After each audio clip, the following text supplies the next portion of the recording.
All right. Hi, everyone. Welcome to Mindgasms, to another politics slash culture war chat.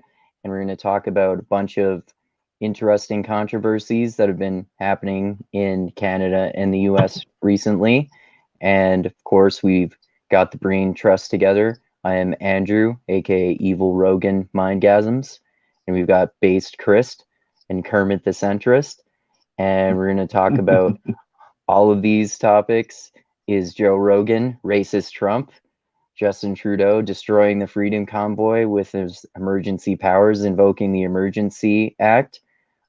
James Lindsay, Thaddeus, rage quitting Thaddeus Russell's Renegade University joint lecture that they were going to do on critical race theory, as if James Lindsay actually has any idea what the fuck he's talking about when it comes to critical race theory.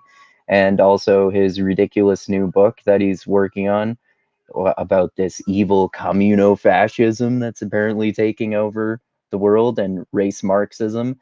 And then also Dusty pointed out just before we started this, Jordan Peterson's angry tweet where he's saying, tell them to go fuck themselves repeatedly. And he's mad about some people supposedly destroying science in Canadian universities. So to start off with, Dusty, want to just like reiterate a little bit what we were talking about just before we started this with the Jordan Peterson tweet? Yeah, the Jordan Peterson tweet. Yeah, I just got that notification because I usually don't check Twitter too much. And I just saw go fuck yourself. I was like, oh, what's this? And then I clicked on it, and Peterson just has like this, I don't know, what do you want to call it? Angry tirade? I don't know. Um, about some woke research paper some lady was proposing. It wasn't even an actual paper, it was like a proposal for a paper.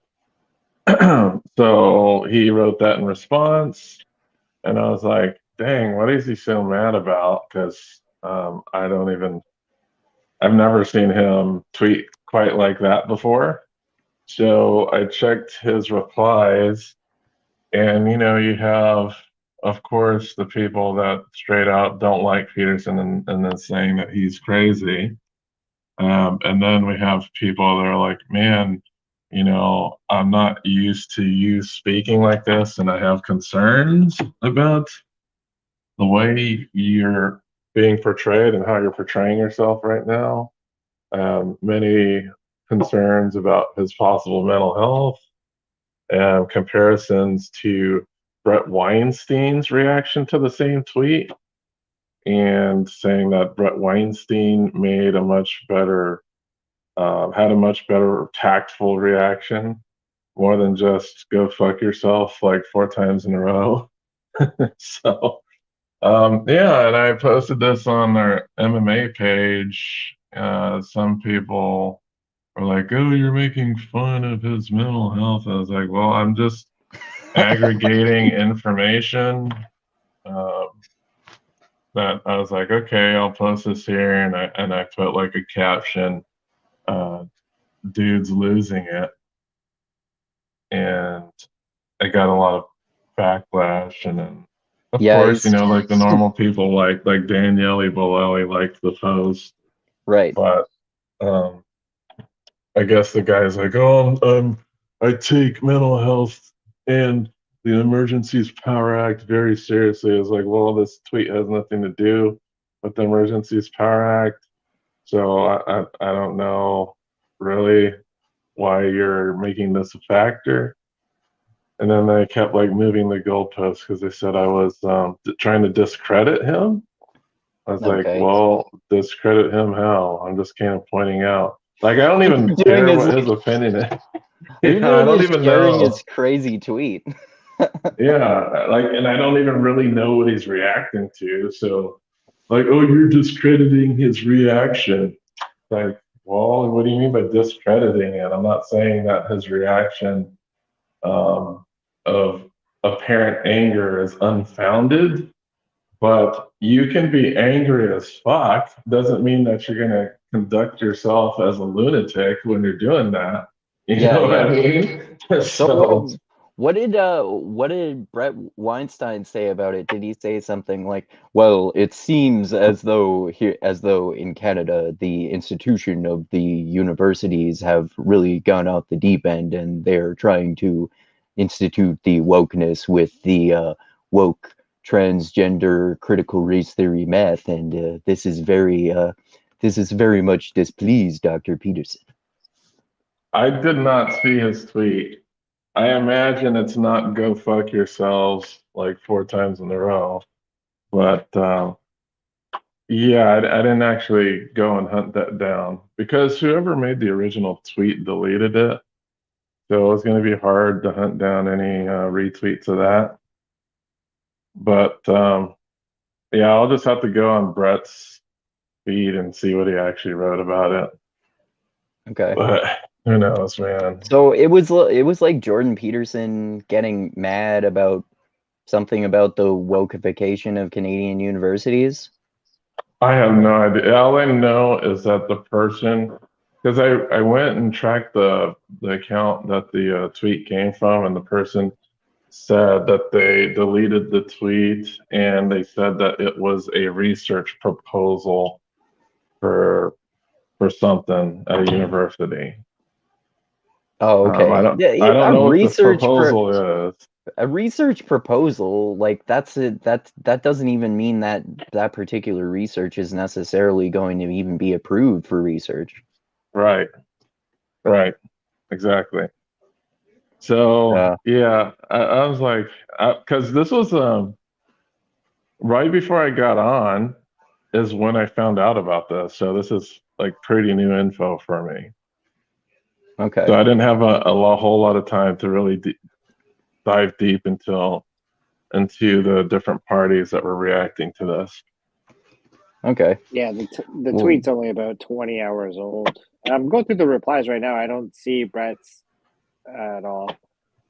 Well, Brett didn't reply to in his thread. Brett retweeted the same tweet and did a response on his own Twitter page. Oh, okay. Like he didn't respond directly to Peterson. He just retweeted the same tweet that Peterson tweeted. Oh, okay. Gotcha.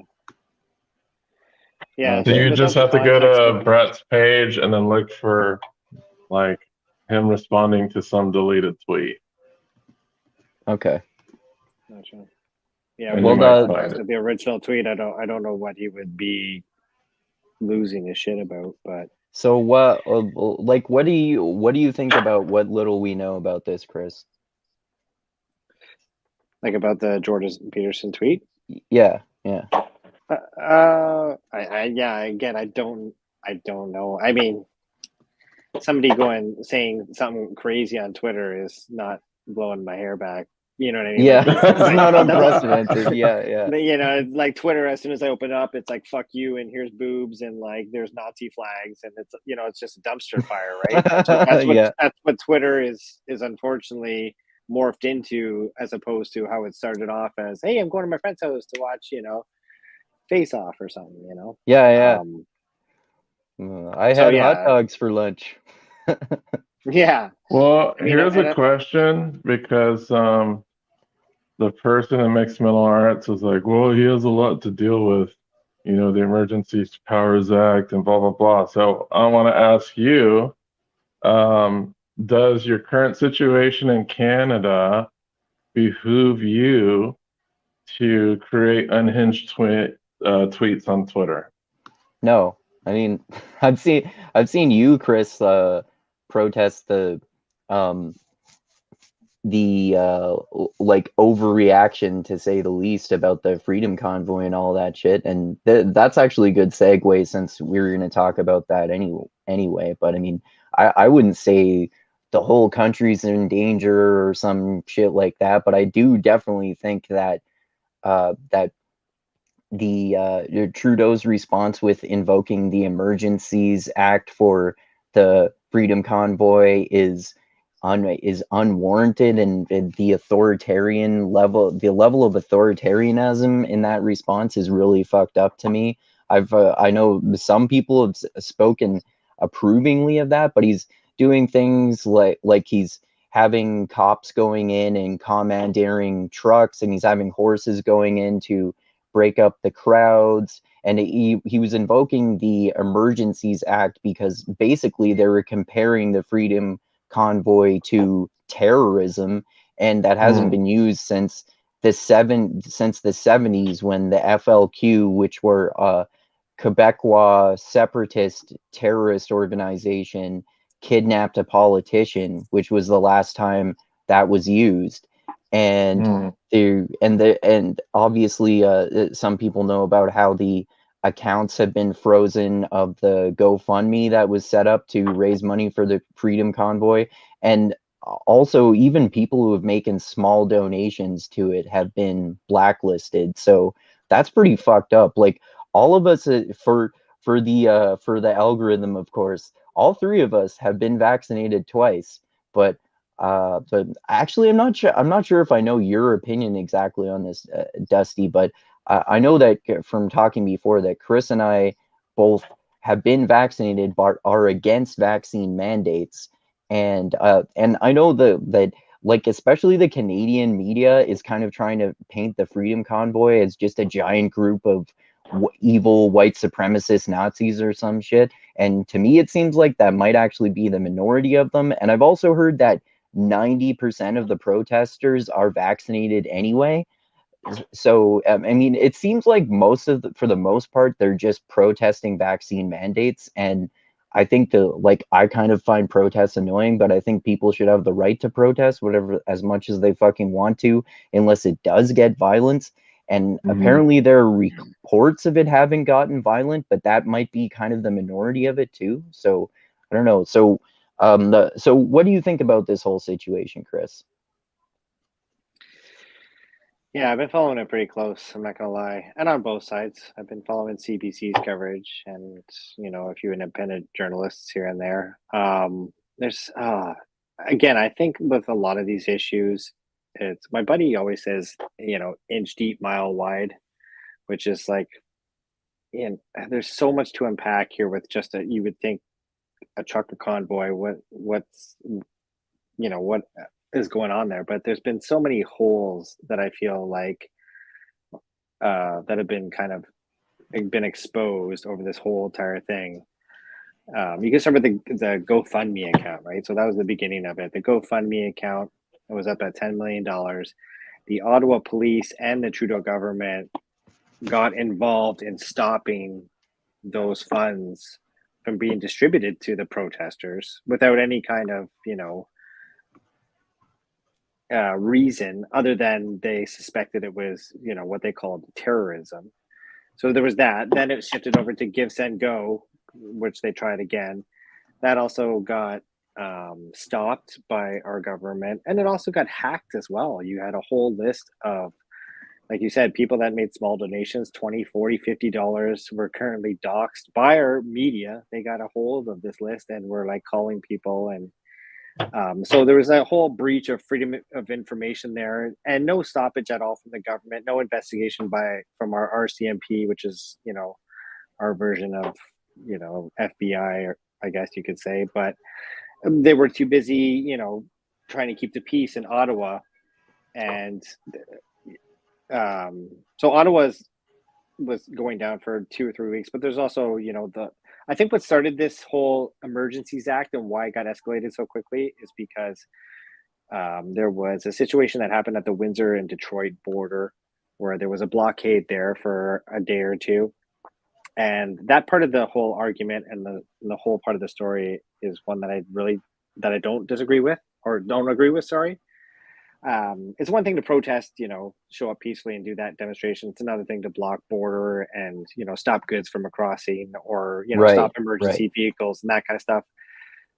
So I think that was kind of blown up as into, we need to create this Emergencies Act because now these truckers are not just only protesting and, in Ottawa, but they're also now blocking borders. And there was Coutts, Alberta, another stop, and there was Manitoba, which was another one. So they had 3 or 4 border crossings where trucks were just flooding the area too. There was like so many trucks that showed up there. It was just taking so long to process that, 5-7 hours. And the Michigan governor got involved and that kind of created a pressure from Biden. Biden called Trudeau there shortly afterwards, and then a couple days later, then this emergency act gets announced. It gets announced. They were supposed to vote on it on the Friday, but they ended up canceling the vote on the Friday due to the police outside, starting to arrest and push back on the protesters due to the Emergency Act. So they put forward the act even before they even voted on it in Parliament. There's the doxing of people. Then you got the horses running over, as protesters. Another aspect of this too is that some of the truckers have kids with them, and they're concerned about cops coming in and things potentially getting violent and stuff, and then the cops and politicians are just continuously saying, well, get your kids out of there, this is a dangerous situation for them. And that too, I mean, first of all, it's a terrible idea to bring your kids to that.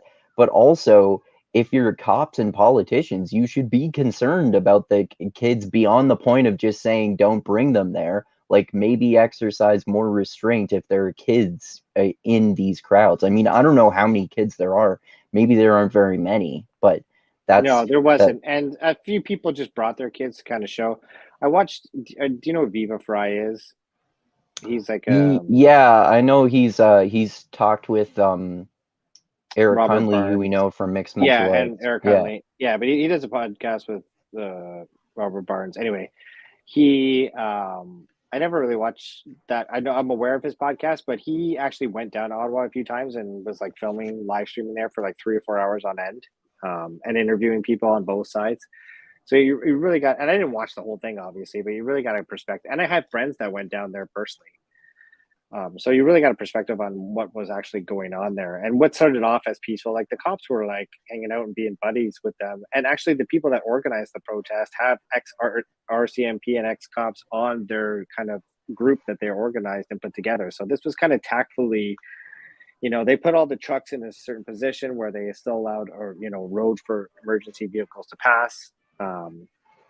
It didn't become escalated into a military operation more. And I say military, like the police were like bringing in their military gear and guns drawn until Trudeau announced the Emergency Act, which I definitely would argue that why was that enacted in the first place? It's not like World War III had started. It's not like we were invaded by Russia. It's not like the U.S. was coming from the south. None of these things were happening. We had just been through a pandemic where we had shut down the country for the last 2 years, and these kind of measures were never enacted. There had been no violence over 20 days in these protests in Ottawa. I can see the border crossings being, that kind of path into why they went up with the Emergency Act. But I mean, I don't know, man. For me, the big exposure was the government overreach into the banking accounts of the Give, Send, Go and the GoFundMe accounts. And now, like the organizer BJ Dichter and Tamara, they don't have accounts anymore. They both tweeted out the other day that all their visas and accounts have been frozen. They were both arrested. Well, sorry, Tamara was arrested as well as one of the other organizers. So these people were arrested for just organizing a peaceful protest that was, somewhat anti-government, but more about anti-mandates that the government imposed, that a lot of people, like half of Europe is implementing these measures already. And, there's been a bunch of states that have dropped these mandates. So for Trudeau to hold on to this, I think just shows it was a big power grab, and not a big fascist power grab like we're talking Mussolini back in the 1930s or 40s, right? I'm talking like as much of a fascistic kind of power grab that you can make in the year 2022 in a westernized democracy that we used to live in, and I don't think we do anymore. I think it's more of like I don't know what it is. I've been trying to kind of put together in my head, but yeah. The oligarchy. Yeah, an oligarchy. Well, it's a decentralized power, right? And I get that Trudeau is not like, yeah, he does have power, but most of this is supposed to be, kind of kept in play by the checks and balances of the people. But I just feel like I don't know. Well, I just have feel some like questions. Is yeah, this man. kind of like an executive action, or is this like, did Parliament have some type of role in I enacting think this? I think it was So Trudeau it's an specifically who invoked the Emergencies Act, right? Like that was his like prime minister federal powers in some way. That's right. So he has the power to invoke it immediately. Now it does go into a vote tomorrow at 10 a.m. to see how long this emergency act continues on for.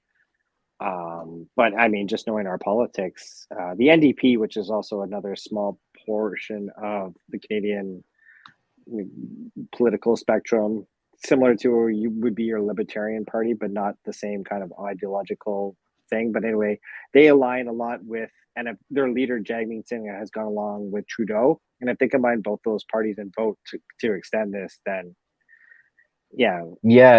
I don't have. saw that. I saw that Jagmeet Singh spoke out in favor of Trudeau doing that. That man, that's yet another reason that I I kind of regret having voted for him once. Yeah, I voted for all these fools, and honestly, I don't know. I really struggle with should I ever vote for again? Do you know what I mean? That's been my back and forth lately. I have voted Trudeau, but when I voted Trudeau early on, it Yeah, was more because he wanted to legalize pot. Okay, sign yeah. me up. Same with me, right? Yeah. I didn't realize it was going to turn into the mess that it is now. And I'm not that old, but I don't know, he's been very disappointing, especially over the last 2 years. And he switched, man. He wasn't this kind of super woke, you know, ultra. I can't put a. There's a squirminess about him that just, you know what I mean? You like him because he looks cute and all that, and he's got great hair, but there's an evilness, there's an evilness behind him that is kind of that tricks you, right? So white women up hmm here, they fall for that shit all the time. They just, Oh, of course. you The know, white women love Trudeau. yeah, that's why we're in the mess that we are. It's rich white liberals in Toronto that essentially pushed him into the vote, and now we're.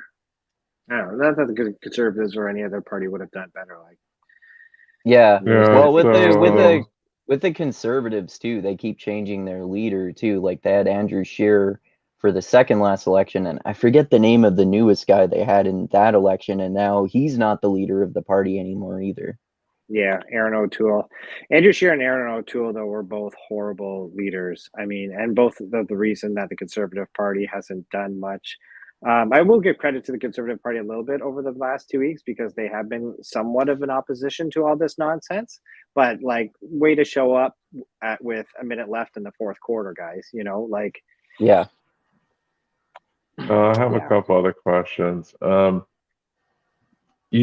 know we talked about it a little bit before, well, at least concerning the possible economic damage that the blockades could have caused.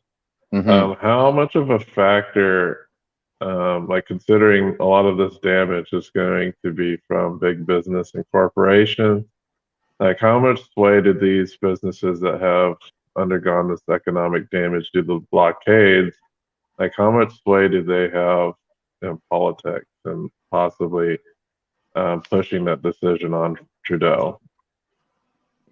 oh, I think it Yeah. had big decision. I mean, it was all like dandelions and roses until those border blockades started happening in Windsor, and then it was only a few days later that he called in the Emergency Act.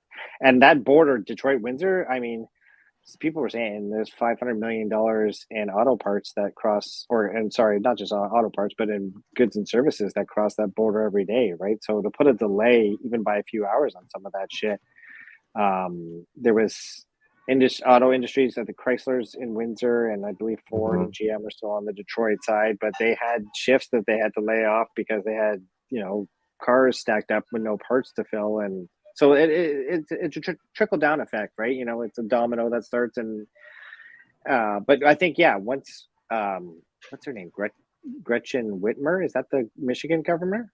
Yeah, that's the So I Michigan think, government. yeah. So once she got involved, and I think once Biden made the phone call to Trudeau, that's when he was kind of like, I don't know.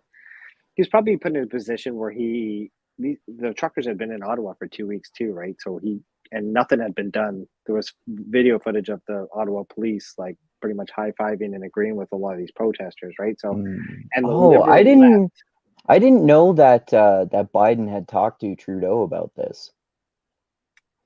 Yeah, among other things, they talked about the Russia and Ukraine situation as well. But they did gotta let the spice flow, man. Yeah, the spice must flow. Yeah, so they did have a conversation, and but okay. So it's basically like a combination of like U.S. pressure plus possibly corporate pressure. You know, that the people losing money over these delays and stuff like that. Yeah, well, and there, like you were mentioning, we talked a little bit before about how there have been some delays in some goods getting to grocery stores because supply lines have been blocked a little bit, like because of the truckers protesting in the Freedom Convoy, and like you were saying, that has something to do with one of the protests being at the border too, Chris. Yeah, there's something to be said about this, and I'll play devil's advocate here for a little bit. If you're going to shut down, like, okay, who gives a fuck about shutting down the border for even a week when we shut down both countries, United States and Canada, for almost 2 years, right? And the government did this. The government was putting mandates and mask mandates and limits on 6 feet and all that kind of stuff, and telling businesses not to open for 2 years. And then now they're crying. It's very hypocritical for them to be crying on the other side and saying, "Oh, we got to worry about protecting these businesses for border." Well, you didn't give a shit about businesses at all, especially small businesses, for the last 2 years. So why do you care about the big? Do you just care about the big guys and not the small guys at all? I don't know. This whole thing has been there's a lot of class issues going on here too, right? I think a lot of these truckers and a lot of these are working class, rural kind of people, right? And I think that Trudeau pissed off a lot of that kind of rural class, which wasn't really his base to begin with.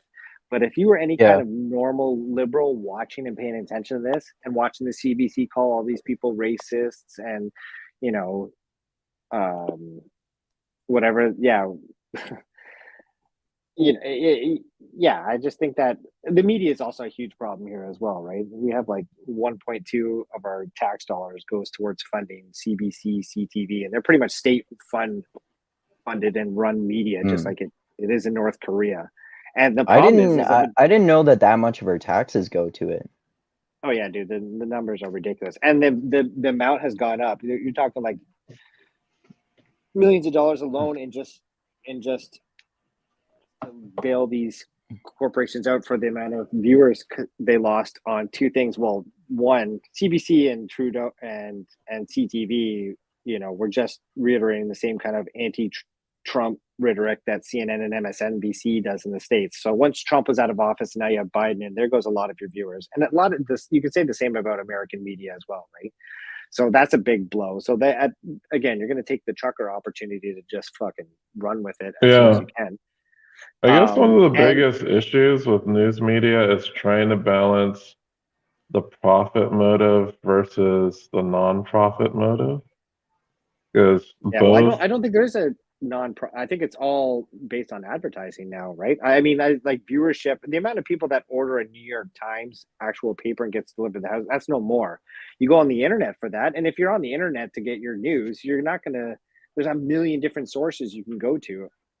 You know, well, the NYT, they have advertising, at least on the podcast, and the newspaper is still subscription based. Like, you can't really, I think you get like 5 articles a month, but outside of that, you still need to get a subscription. And I believe the New York Times is actually doing okay when it comes to subscriptions, because apparently people are willing to shell out the amount. I think it's like $10 a month or something. I don't know, but apparently they're most subscribed to online media news that has a subscription in order to access it. But it's just hard to believe. It's like you got to kind of ingest both types of media, like the profit-based media and the public-based media just to get a kind of rounded out view of what's going on. Because we all know that if it's profit, they're going to do things that only benefit them. So if something does not benefit that profit-driven media venture, then it's going to be omitted or not talked about or they're going to defend any criticisms of that. And then when it comes to the state stuff, I don't know how it works in Canada. I guess, and we have publicly funded news like NPR, but it's only partially funded by the government. Maybe it's a very small amount, and the rest of it is by like charities. Like I know NPR is funded by those right wingers and left wingers. Like I know the Koch brothers donate money to NPR, and a bunch of left wing organizations donate money to NPR. So, but I know NPR does skew liberal anyway. But I don't know, man. It's you just got to consume everything and try to see these different opinions. But Canada specifically, do you guys have a network news channel or program that's not funded by the government? I don't think we do. Oh, do we? Well, there's fringe outlets you can go to, like Rebel News would be an example, where they're not funded by the government at all, but there are right-wing media. Isn't that, yeah, that's like the Gavin McInnes, like, alt-right thing or something, right? But you guys don't have like a network like station that's not governmental? No, all of our major networks, CTV, Global News, and CBC are all funded by the government. So 90%, 90% of Canadians get their news media filtered through this machine of government and media working together to what you were referencing to earlier, fit their narrative. All these stories are going to suit. And it's pretty much the same follows the same kind of script as CNN and MSNBC in your, you know what I mean? Yeah. So when you guys have a conservative PM or Congress, do these Parliament state-run, Parliament, do these state-run media companies tend to criticize more when you have these? They just don't include them. They just don't include them in the conversation. CBC used to have what they call like conservative commentators. They're all gone now. Anybody that's conservative left on CBC or CTV is really like a classical liberal, and barely that, if you know what I mean. Most of the conservative commentary, well, there's none. There's no. Well, I saw like on I think it was CBC yesterday. I saw there was one little section where they were debating the Trudeau invoking the Emergencies Act, and I think one of the three of them was a conservative commentator, but two out of the three were in support of them, and one of them, this is another thing that was happening on Canadian media. I was noticing they were featuring some people who were complaining that Trudeau didn't invoke the Emergencies Act sooner too. Yeah. Well, 2/3 of the population, apparently, according to polls, which I don't know how much faith you put into polls these days, but yeah, I've seen Americans commenting on that and saying that 2/3 of Canadians want that. I don't know how true that is either. Yeah, but apparently they wanted the army to get involved with this, and apparently Trudeau wanted to, like attack this head on from the start. Like the first 5-6 days of the protest, I don't know if you remember, but he apparently got COVID, or he thought that he had COVID, so he went and he isolated at his vacation home in Quebec for a week. And apparently what happened was that Gerald Butts, who was like his best friend and also his like PR guy, told him to, go chill out for a bit, because he wanted to send in the hammer ASAP, because he hates these people. He sees them as MAGA people, right? Because that's how the CBC and CTV, shows them. And he didn't even talk to them at all. So they whisked him away for the week at the start of the protest to kind of calm him down. And then he came back made a bunch of flounders and kerfuffles, and then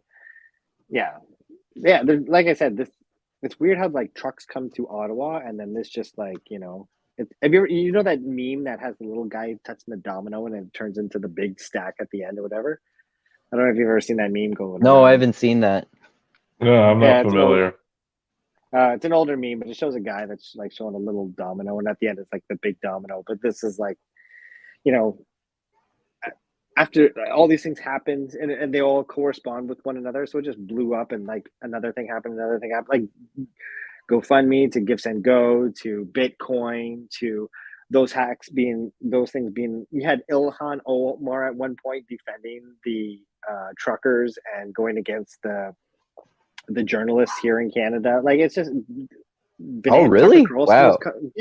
Was commenting on it, and you had a bunch of Republican senators that got involved in it. So it just went bananas from there, man. And the aftermath, the worst elements are these kind of being hyped up and the volume's been at max for sure. Yeah, because like I said, I don't know too much about the protests other than a couple podcasts I've listened to. Like the Canada Land saw these protests as favorable. They did kind of said, yeah, there are some bad elements that needed to be taken care of, but it's not like the entire protest is filled with like white supremacists and Nazis and stuff. Yeah, and if that's the case, man, I know for me personally, a lot of people in my Dunbar number just automatically became right winger all of a sudden because they supported a trucker protest. Do you know what I mean? That's how crazy. Yeah. Oh, I told you? I think I told you guys about this. I think it was I think it was before we started a podcast last week or somewhere around then. I was telling you like some of my uber left-wing family members that I've told you about before, like my brother example had the like fucking caricature of the of that type of opinion where they were saying things like if you support this, then you are de facto supporting Nazis and white supremacists, and you are also a racist because some of these people are white supremacists and racist. So you are supporting their cause if you support the Freedom Convoy. Yeah, and I told you to tell your brother, it's like, what if you found out that there was a pedophile among a group of left-wing protesters? Would you say that everybody is supporting that pedophile? Probably not, I'm guessing, but it's hard to say. Yeah, but we do these things all the time, man. This is kind of inevitable, though. Like I feel that every time there's a huge protest, some part of the media basically clounts on to like the worst aspects of it and blows it up like beyond oblivion. Yeah. I don't know why people keep paying attention to any kind of corporate mainstream media anymore. It's baffling to me. I mean, the amount of lies on both sides, Fox News, CNN, you name it. It's bonkers to me. These people, and I know we'll get into this later, but they talk about Joe Rogan as a racist. Meanwhile, there's like Ghislaine Maxwell has like a list of people that she knows are child predators, and that never gets talked about at all. And it's just like, there's always seems to be so many problems going on, like Ukraine, Russia, and stuff that it just gets bypassed for nonsense. Do you know what I mean? And I don't know if it's just making noise to sell headlines or if they're just doing it to piss people off, which also sells headlines. But it always seems to me that there's way bigger things going on in the world, but yet we're always arguing about these stupid cultural issues all the time. Yeah, I'll say here in the States, the Ukraine thing is definitely the biggest deal right now. Like I know there was some crap about Rogan, but they're talking about Ukraine fucking nonstop, basically, most of the time. Do you believe what's going on there though? Like this is the way I see it. After all, like, weapons of mass destruction and all that bullshit that's gone on for the past like 50 years, I don't believe any of what any media says of what's going on there. And apparently, people in the Ukraine have said that the way American media is portraying this is just ridiculous, and they don't think that Russia is going to invade them. But obviously, like everything else, this whole Ukraine-Russia situation is highly has been highly politicized, and generally, if you're a right winger, you want to like attack Russia to ostensibly defend the Ukrainians. And if you're a lefty, you think this is fucking bullshit. Uh, yeah, Putin's a bad guy, but he's not going to do any of this stuff, and you guys are just fucking warmongers if you want that to happen. So it's just been like just as politicized as everything else. Like with the Freedom Convoy and with Rogan, if you're right leaning, you're more likely to support the Freedom Convoy, and if you're a left winger, you're more likely to be against it. And then with Rogan, if you're a right winger, you're more likely to support him, and if you're a left winger, you're more likely to hate him and criticize him. Yeah, when it comes to Ukraine, it's like, fuck it, man. Ukraine's not the hill to die on. Like, I don't want to see nuclear war in my lifetime. Yeah, me neither, man. So it's like, hey, if Ukraine has to go down and fend for themselves, and fuck, that's not much we could do. They're not part of NATO, and if they get attacked or whatever, then they get attacked. Do you think this only became a hot topic though because Biden is doing so bad in the polls? That's a good question too. No, because the last time like they were invading Crimea was like all over the fucking news. Like it's anytime the Russians do shit with military at this large scale, it's just gonna dominate the news. Yeah, of course. And then Ukraine and politics, they were kind of part of the second impeachment of Trump. Oh no, they were part of the first impeachment of Trump. So, they're kind of something that it's a place that people watch here in the United States. Yeah. Well, and for like since Trump became president, when you went from Obama to Trump, it went from Obama criticizing Mitt Romney for sounding like pro-war against Russia to Trump, to the media basically like doing all this Russiagate shit and trying to paint Russia as the villain, as if the Cold War never ended, which started with Trump, as I said. Yeah, I think there's a difference between like giving Putin a blowjob and saying that, hey, we'll try to work with each other, but these guys are still fucking assholes. Yeah, of course. Like that's supposed to be diplomacy. You make deals with these bad guys to stop the greater evil. Like obviously the most famous example of that I can think of is FDR working with Stalin and Mussolini during World War II to stop Hitler. Right. Well, I don't know. We'll just have to see what happens. Like, I feel sorry for the Ukrainians if it escalates the conflict. I was listening to a podcast. It was The Daily, and they had a reporter, like a Ukrainian bureau chief, just like interviewing different Ukrainians. And the Ukrainians, they were talking about like the war in Crimea and how the reaction was, and basically people stood up and fought for that.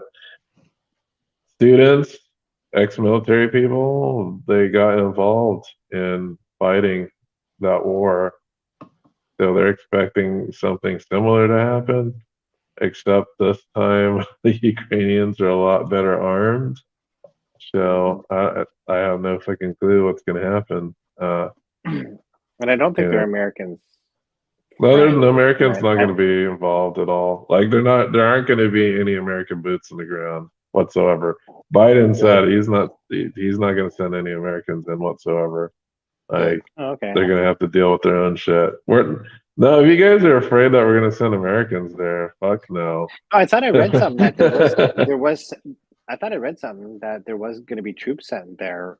Dude, Biden said that he wouldn't even send troops for people who failed to get out when told to by the embassy. So if you're an American citizen and you stuck around and war comes, Biden said he would not dedicate any military resources to get people out of Ukraine. Oh, okay. So he's a cold yeah. bum. Well, he did the same thing with Afghanistan when he left. And he was like, "Fuck you guys, yeah, I'm out of here." So Yeah, Biden is like really anti-war. In comparison to most recent presidents, yeah, that's like one of the few things that I like about him. Yeah. Well, no, I definitely agree. I would be on any side of any prime minister or president that's anti-war for sure. Mm-hmm. Yeah, he was way more anti-war than Obama. Like he was always pushing back on Obama's plans in Afghanistan, and Yeah, he wanted when to pull out back then when he was vice president.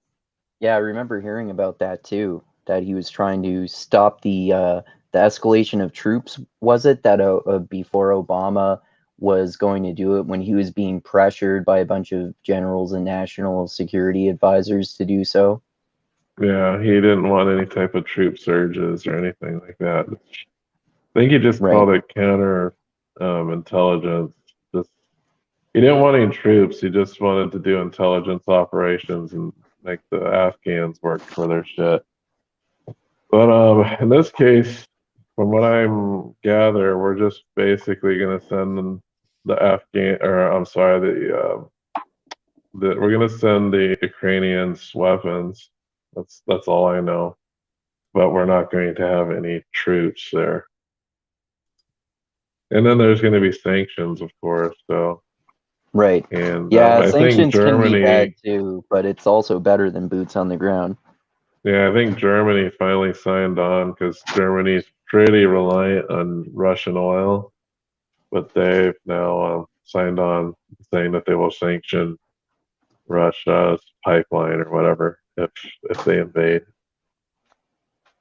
Oh, right, yeah, there's all that shit to do with the pipeline too, which itself is kind of ridiculous because the Americans shouldn't have any right to be involved with what's going on with the pipeline there. That aspect of it is just stupid, in my opinion. Yeah, because I know Germany has like some type of pipeline to Russian oil, so they kind of have a little bit of conflict of interest. But I think that's been resolved, and they said they would apply sanctions as well. Okay. So I don't know, man. I don't think yes, this is going to be a big deal for Russians and Ukrainians, but I know a lot of people are like, "Hey, you need to send in troops." So that's you can't send fucking troops at somebody else who has nukes. It just doesn't work. You can't do that shit. Like no nuclear powers have gone to war directly since. That's sad. Like if you're a student of history, knowing that. Yeah. You know, like if you've been paying attention to what's been going on with Russia and the United States over the past like 20 years, you definitely want to have boots on the ground over there, right? Yeah, like we almost went to nuclear Armageddon over the Cuban Missile Crisis. Like, and there wasn't even a war going to happen. It was just they were going to put some missiles someplace. Like, fuck, if we can't even have people with nukes, I know Russia's afraid because they're like surrounded by nukes, but yeah, you just can't fuck with nukes, man. Like, yeah, man. I don't want to see any type of escalation with nuclear superpowers, like whoever it is, whether it's India, Pakistan, or anybody, Yeah, the thing of with course. Russian is Putin is such a wild card. You don't know. This isn't like Gorbachev back in the 1980s, right? This guy, he's such an egotistical type of a character that he could go any way on any given moment, depending on if you agitate him enough, right? Like, I don't know. Yeah. I don't think Putin's pretty shrewd. I don't think he's like unhinged, I really don't get that feeling from him because he's former KGB, so he's probably conniving and has like really cunning plans, but I don't think think he's like a Kim Jong Un type of character he's like completely unhinged. Like whenever people call I don't Putin know. Have you off seen? on his Have you shit, seen the? Have you seen the? There's sorry to interrupt, but there's like you can YouTube a bunch of political assassinations that he's had guys like political opponents killed. Well, over he's time. yeah, in his definitely own country, like he'll he's definitely definitely kill done bad Russians. shit. He's definitely done Yeah. tons of fucking bad shit. I could see maybe that he's more. Maybe you're trying to say, Dusty, that he's kind of more like cold and calculated than someone Yeah, like Kim Jong Un, like less impulsive. Is that what you're saying? yeah, that's what I mean. Okay. Like, yeah, he'll kill his own like Russian defectors and shit, but like the moment he tries to or even assassinates like a citizen, that's not going to go very well. Like everybody that he's killed are like what ex like Russian um whistleblowers and shit. Right. Like the people that he poisoned, they were like ex like Russian officials. Yeah, he gets revenge on like people who betray him, but I don't think he just can't try to assassinate like some random U.S. general or something No, like he that. has. I think there's another guy. I forget his name, but there's a whole documentary on YouTube you can watch of this guy that did it, and he was assassinated. I think there's been journalists that have also been assassinated due to him as well. Like I'm not American arguing. journalists or No, Russian journalists. yeah, that's what I'm So saying. Like kill his people and nobody really cares that much. Like sadly. Um yeah. Well, I mean, yeah, how many people can you within his country can you really pull to get a good answer out of that though when you're run by a dictator? Do you know what I mean? It's Yeah. the same. Yeah. Like I think I've heard in relation to that before that there's supposedly widespread support for Putin, but I mean, is that really true? Is he? I mean, he could easily manipulate polls, as supposedly. For well, sure. Oh yeah, one thing I there's heard definitely is there's good that support for him for sure. Yeah. one thing I heard was that this whole like supposed invasion was orchestrated because his public support was waning. That's kind of what I heard in the New York Times podcast when somebody was like interviewing different Ukrainians and stuff. I don't know if that's He did lose necessarily support true or not, after but he did lose a lot of support after the whole Russia Olympics thing scandal went down because I remember people being pissed off that he basically put the country in like crazy amount of debt to get the country prepared for Russia. mhm. Nobody ended up watching it, and they didn't. You know what I mean? And they were left with this huge kind of devaluated currency after that, and yeah, I think if you're living within that Russian bubble and you're in that kind of that culture, I think a lot of people do support him. But outside of Russia, worldwide, I think he's like obviously hated. Yeah, it's kind of crazy because I know Russia's economy doesn't even approach the state of California's, and I'm just trying to imagine, like, what if California itself had built its military up to the level of Putin's, and Yeah, how much of a struggle just like regular people would be under, trying to support a military of that size with the economy of less than what California can produce. Yeah. yeah, Yeah. For sure. yeah. I mean, yeah. I think that the sad thing is that Russia. If you go through Russian history, it's never a fun book to read, right? Hmm. They've had the worst, you would probably argue, them and maybe the Chinese atrocities of Yeah, human, throughout time. And cannibalism. then, yeah, they get out of it a little bit but like Putin takes over, and it's sure it's not communism anymore, but it's not that much better. You know what I mean? But yeah. Yeah. But yeah, even though it's not much better, it's not free market. Like Putin can seize your company when he wants And to. and apparently a lot of the businesses that get funded are all his buddies. Like apparently he has a list of all these people that he just, contracts out, and they're mostly all of his friends. So yeah, it's like an explicit oligarchy. yeah. Right. Okay, so let's get into the whole situation with Joe Rogan and cancel culture, basically. So obviously, a lot of people know that he issued 2 apologies recently. He made videos about them. He made the first one about basically spreading misinformation on his podcast with people like Dr. Peter McCullough and Dr. Robert Malone coming onto his podcast, who are some of those doctors giving like views about the evil vid. We'll call it the Decepticons for the purpose of the evil algorithm that's prone to canceling. So, so he was the doctors were spreading misinformation about the Decepticons and saying the Decepticons were not as evil as people thought they were, and also that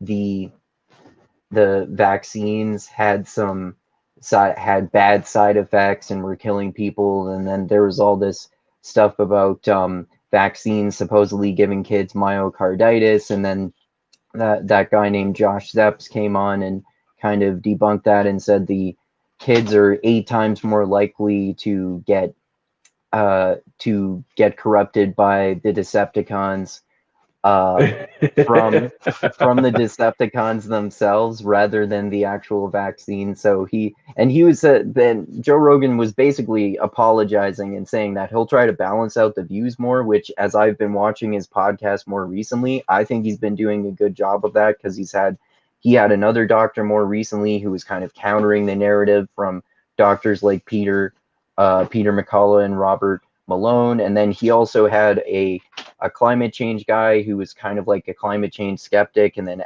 right after that he had a guy who was kind of like disagreeing with a lot of what he was saying. So and Joe Rogan said in his apology too, he would be fine with someone putting some sort of warning on this, saying this particular episode does not agree with the mainstream views on the evil Decepticons.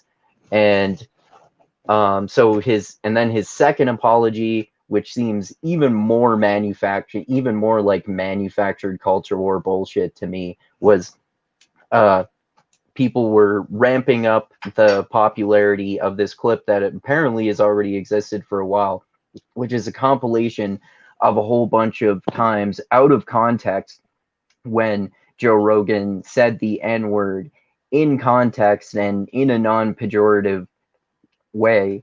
But he was saying, in his apology for this, times have changed and I would never say that in public anymore now, and I feel bad about it. And so he was apologizing for that, but that was just like, I don't know, all of this stuff seems like just demonizing him because he's the new Trump, because the news media can't report on him every day, so they need a new villain. And like I was kind of alluding to there, I disagree with a lot of the stuff that he and other doctors were saying about the evil Decepticons on his podcast, but I sure as fuck don't think he should be banned, or he's evil or racist or white supremacist or any of that kind of shit. Like you and I were joking about on Twitter, Chris, that you were saying, so who's this Joe Rogan guy? And I said something like, oh, he's a huge stoner who works out a lot and eats meat, and he loves psychedelics too. So yeah, this whole Rogan situation is kind of fucking ridiculous. But what do you guys think about it? Oh boy. I think I'll just say. Go ahead. Okay, go ahead. I was just gonna say, I think we've reached peak Rogan. Like, I think, yeah. I think like his maximum amount of viewership has got to the peak, and not that he loses a lot of viewers. And I'm not really that pissed off. I'm still gonna listen to Rogan the same that I did before. If I find the topic interesting, sure. If I find the guest interesting, sure. If I don't listen to that episode, okay, no big deal. But yeah, the apologies. I don't know how I feel about that, to be honest. I don't think like for me, and I think this goes for a lot of people. What attracted me to Rogan is just his kind of like genuine way about interviewing guests, and his way that was kind of you could relate to. He was like your buddy that you hung out with in the garage, and he smoked dope.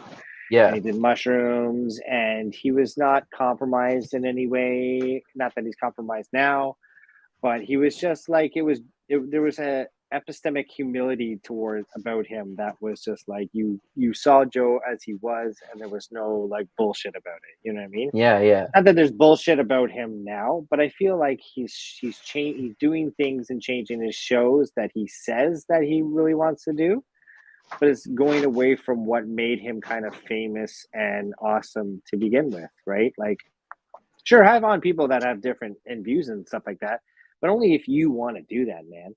Don't do it because Spotify CEO came to you and said, "Hey, you got to do this," or that you were feel like you were, pushed in the corner by the mob or something like that. Or don't put a stupid "Hi, before you listen to this podcast, just a warning that this guy might say something that might." You don't have to put these labels in front of it. If you want to put that, Joe really wants to put that. Awesome. I just feel like he said that he wants that though in his first I know apology. it just doesn't fall in line. If you've been following Joe I've been following him for a while, but it just doesn't fall in line with how Joe usually handled this kind of shit before. I see. You know what I mean? On the other hand, though, I forgot to mention this aspect of it too. And I've seen people even like Dave Smith, the libertarian, who I disagree with a lot sometimes, but I like his personality and his takes on things. He's one of the people who was supporting Rogan, but he even said that, and I think Michael Malice was saying this too, that they thought it was stupid that a lot of right wingers were like they turned their backs on Rogan after he apologized, because there was this whole thing about, no, you can't give an inch to the evil woke mob. You can't ever apologize to them. And I agree that like overreaction to it is stupid too. If he wants to apologize, then that's all up to him. I don't like whether he does or not doesn't really matter to me. That's his decision. Yeah, as long as it's genuine and coming from him, I just feel like it doesn't fall in line with how the way he's acted in the past towards free speech issues, and how he's had guests on in the past. Like, there's been a bunch of episodes that have been kind of cut from his playlist now too. Over 100, right? And some of them with lefties like Kyle Kalinske too. Yeah. Yeah, so on one hand, and maybe I'm as guilty as this as anybody. I'm a walking contradiction myself. But on one hand, he's saying in a podcast, "Yeah, I've talked to Milo Yiannopoulos, and yeah, I'll have him on my show, or Tucker Carlson, or Candace Owens, and talk to them, no problem." And then I'll have Jake Tapper on as well. I have no problem talking to all these people. But then he turns around and he cancels all these people that he had on his show. And I'm not saying that he canceled just only right controversial wingers on his show. He canceled one of Kyle Kalinski's episodes on because he was talking about Saudi Arabia, right? So right. I just think was it him who canceled those specific episodes though, or was it Spotify and he approved it? No, I think don't it's think Spotify. You're right. Okay. The pressure probably. There was probably a mix of both. You're right. So if there's 100 episodes canceled, he probably canceled a few. Spotify suggested a few. His wife suggested a few. His dog said, "Don't do this one." Well, from what I understand, every episode that has the N word with the hard R or soft A has been removed. Okay. Okay. But some of those episodes that were removed, the N word wasn't said though, if I understand correctly. Well, Kyle actually corrected himself and said the N word was said during his podcast, but they were reciting like hip hop lyrics. A lot of these are like out of like that whole video is taken out of context. Obviously, it was not Yeah. I just think that the only like, bad thing that he actually said was like that Planet of the Apes joke, which is obviously bad. Yeah. But I know he immediately said, "Oh man, I'm sorry, that's a racist thing to say." yeah. One of the takes I thought was pretty interesting and nuanced on that was, I don't want to. I'm going to say Trevor Noah is actually not as bad as people think he is. He has some pretty nuanced takes. So he was saying basically that, yeah, all of those N words sounded like they were out of context, but let's take a look at this Planet of the Apes joke. And it's Right. like, well, yeah, that's kind of bad. And Rogan, I think in his apology, tried to say that he wasn't saying anything racist. And then Trevor Noah just, because the apology for what he had said wasn't in the compilation. So Trevor Noah found the apology. He's like, well, he just admitted that it was a racist. So why are you saying it's not racist in the apology? Well, So I like, think that I think it was who was it? Oh yeah, it was Charlemagne the God who was saying you can say racist things without being a racist person yourself. Like in terms of, right. making racist jokes without necessarily having any hatred towards someone because of their skin color. Yeah, Trevor Noah did make that point. Like he doesn't believe that Joe Rogan's a racist. Okay. But But he he's said Wow. just kind racist of, stuff. What do you think yeah. about what Chris said about the apologies though, and it's kind of and how it's kind of different with how he's operated in terms of that sort of thing before?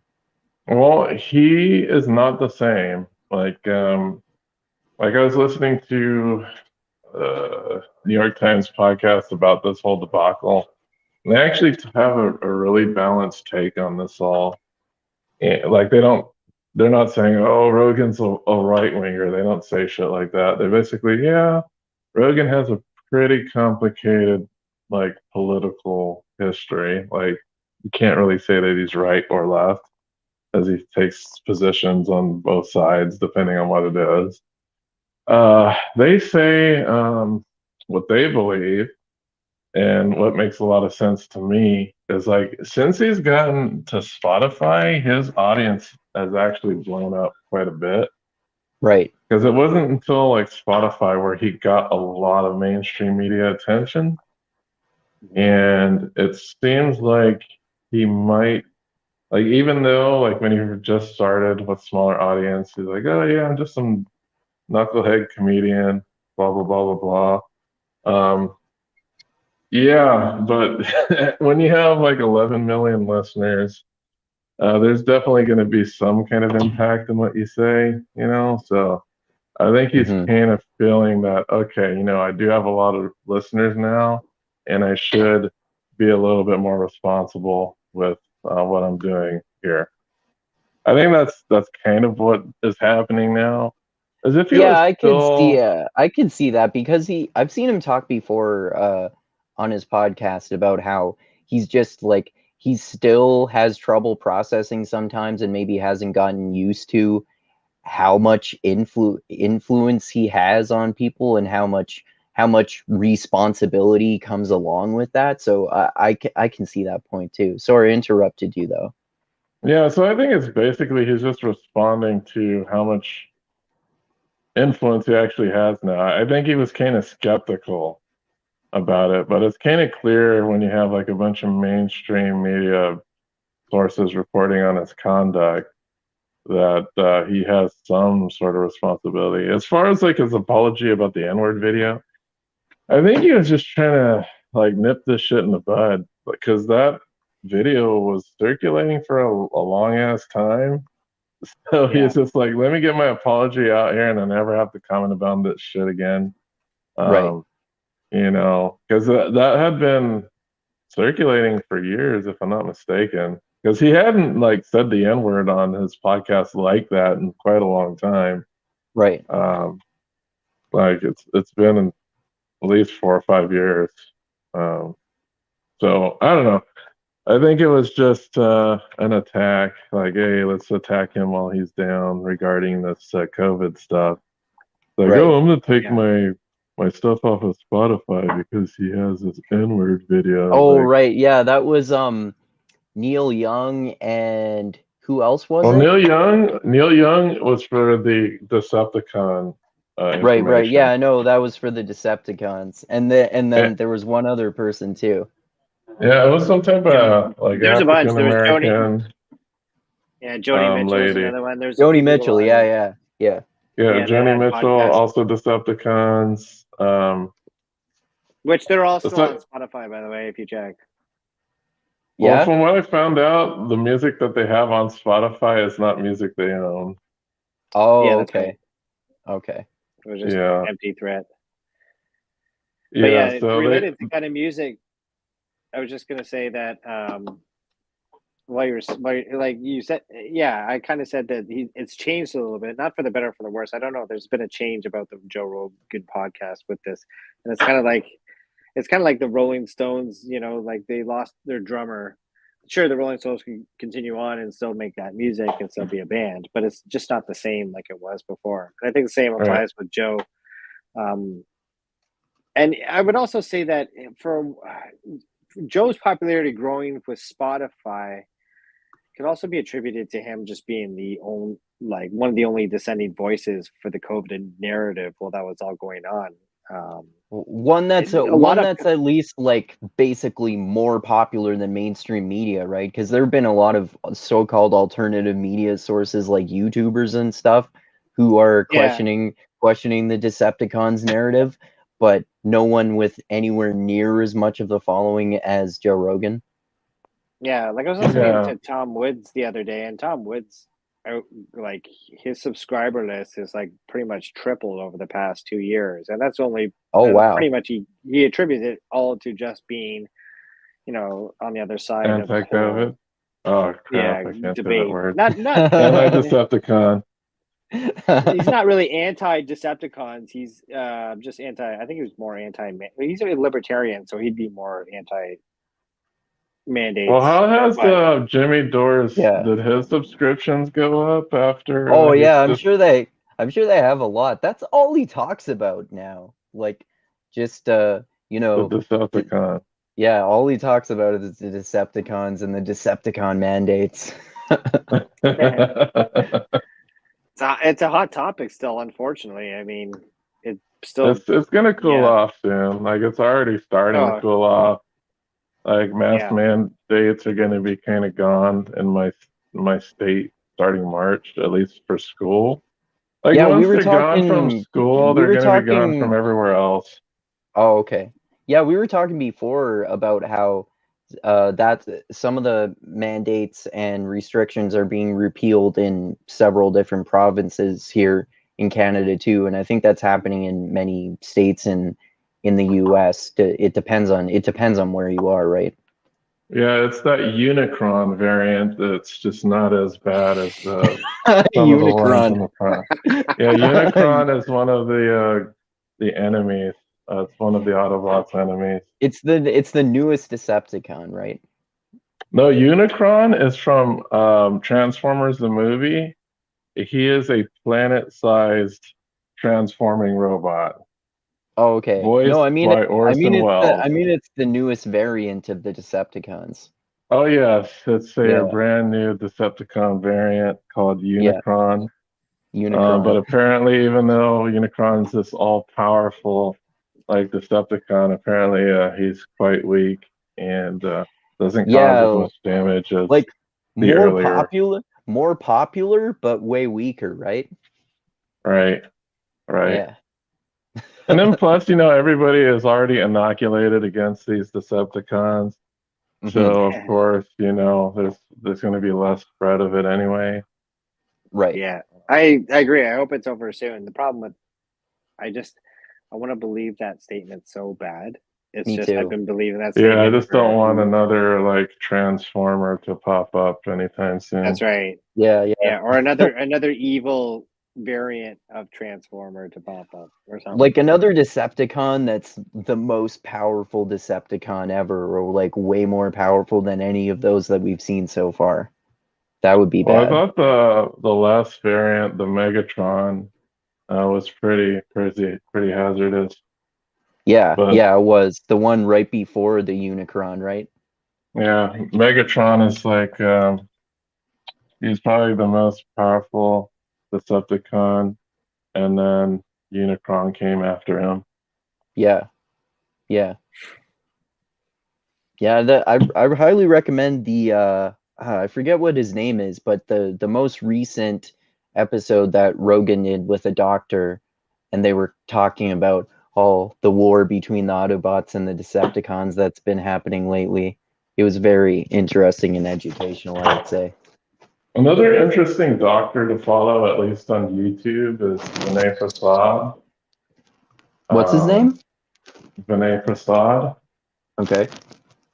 I think he was on Breaking Points once. He often does podcasts with this other doctor named Z-Dog MD. Okay. They call themselves alt centrists, but they're both doctors. And when they talk about the Decepticons, they do it in a very nuanced way. Like I know Vinay Prasad and Z-Dog MD basically talked about Malone's podcast with Joe Rogan. Right. And they went over like, yeah, Malone's like he's right about these things over here, but he's full of shit here. Yeah, So, I saw that Breaking Points episode that they did with that doctor. yeah. So there's a lot wrong with Malone. He's definitely has some type of grift going on, but well, especially he uses that new term that the hardcore conspiracy theorists have been using lately. What is it? Do you guys know what I'm talking about? mass Like psychosis, yeah, something. mass psychosis, something or other. Do you know what I'm talking about? It's something like that, some term like that. Yeah. Oh, that's what it is. Mass formation psychosis. Yeah, yeah. Yeah, we can group that together with it sounds really smart, immunofascism. technical. Yeah, yeah, exactly. It sounds just like a James Lindsay thing. It sounds really smart and scientific, but it's just totally fucking made up. Yeah. Yeah, it does sound crazy. It does sound crazy. Although I would argue that there is some hint of truth in that in some way. Yeah. And I'm not going to get into conspiracy theory, but you could just go look into 1930s Germany or now with Canada, where you have a majority of the population thinking one way. And you know what I mean? There's something about us as human beings where, we're very individualistic and come up with our own ideas, but we're very hive mindish and are like ants in a colony a lot of the time too, right? So yeah, I can understand where that can be portrayed as hyperbolic, where it's mass psychosis and everybody's formed under some kind of, cosmic spell, which sounds ridiculous. But I can also see where a whole bunch of people think that, if you mention the Decepticon leak theory, then you would be, That's why our podcast about that got deleted, man. Like I didn't even know you weren't even allowed to talk about that apparently. Yeah, you can't. Well, they gave you specifics? No, they didn't. They just said it was counter to what official public health sources have been saying, and I think they cited the WHO in particular. Oh, okay. Yeah, I don't know. I actually haven't checked in to see if they approved my thing, but if not, I have some editing to do. Yeah, they denied my appeal very quickly, and that was the only recording of it I had. Like since we did it as a live stream, I didn't have it recorded separately. Which isn't that like? Well, the live streams are saved though. You can go back and download them. Oh really? Oh okay. Yeah. Okay. But yeah, like that whole episode that we did was about the Decepticons though, so it would take so long to go through that and try to edit out what could be questionable. Yeah, I only have to edit out like when we started talking about it. So that's just like the last tail end of the live stream. Yeah, because in your episode, we were mostly talking about a fantasy book that has nothing to do with the Decepticons, right? Yeah, those pesky Decepticons. Well, I Yeah. swear, probably by the end of the year, like there's going to be an extreme die down of talk about the Decepticons. Man, I Because hope right now, so. I feel like people I've been aren't that hoping worried that about it anymore. I've been hoping that for the whole fucking pandemic, man. The problem is a lot of the carcasses are going to be, and that's horrible. I don't know why I said that. A lot of the shit left over is going to be, you know what I mean, destroyed. And what I mean by that is COVID's going to be gone, but yet we're still not going to be able to talk about it on YouTube, right? You're going to be Right. canceled if you say that. All these kind of restrictions. 9/11 is gone and over with, but I still have to take my shoes off when I go to an airport. I still have to, Right. you know what I mean? Fucking the Decepticons are going to be conspiracy fuel for the next 50 years. Like I hope not, man. we still have 9/11 truthers. We're gonna hear about these Decepticons from like super conspiracy heads. Like they're gonna be talking about I guess it. Like the 9/11 30 truth years shit from never now. really died down either, right? Well, it's the same people, man. Like all of those people got converted into QAnon people. Like it's the same group of people. You're always gonna have that certain percent of the population, right? That's going to be totally QAnon and down the rabbit hole. But yeah, because didn't Rogan he had like a guest that made a QAnon documentary, and he said like most of the main people in QAnon were basically 9/11 truthers back in the day. Yeah, probably. I can see that. I mean, it seemed you have experience in this, right, Dusty? Like it seems. Would you say that's accurate? That if you're really into one hardcore conspiracy theory, you're more likely to be in others as well. Yeah, pretty much. Like you'll believe some dumb shit. Like it's just all the dumb shit will make sense to you. I don't know if I would have been a flat earther back then. I highly doubt it because I wasn't that much of a nutcase. But, I was definitely like 9/11 skeptical and buying the ticket to the mothership. Yeah. I still got that ticket to the mothership. Yeah. I can remember being a 9/11 truther too, but Planet fucking X and Nephilims and what's his name? What's that one? Zachariah Sitchin. Oh yeah. I was into all that shit. Yeah.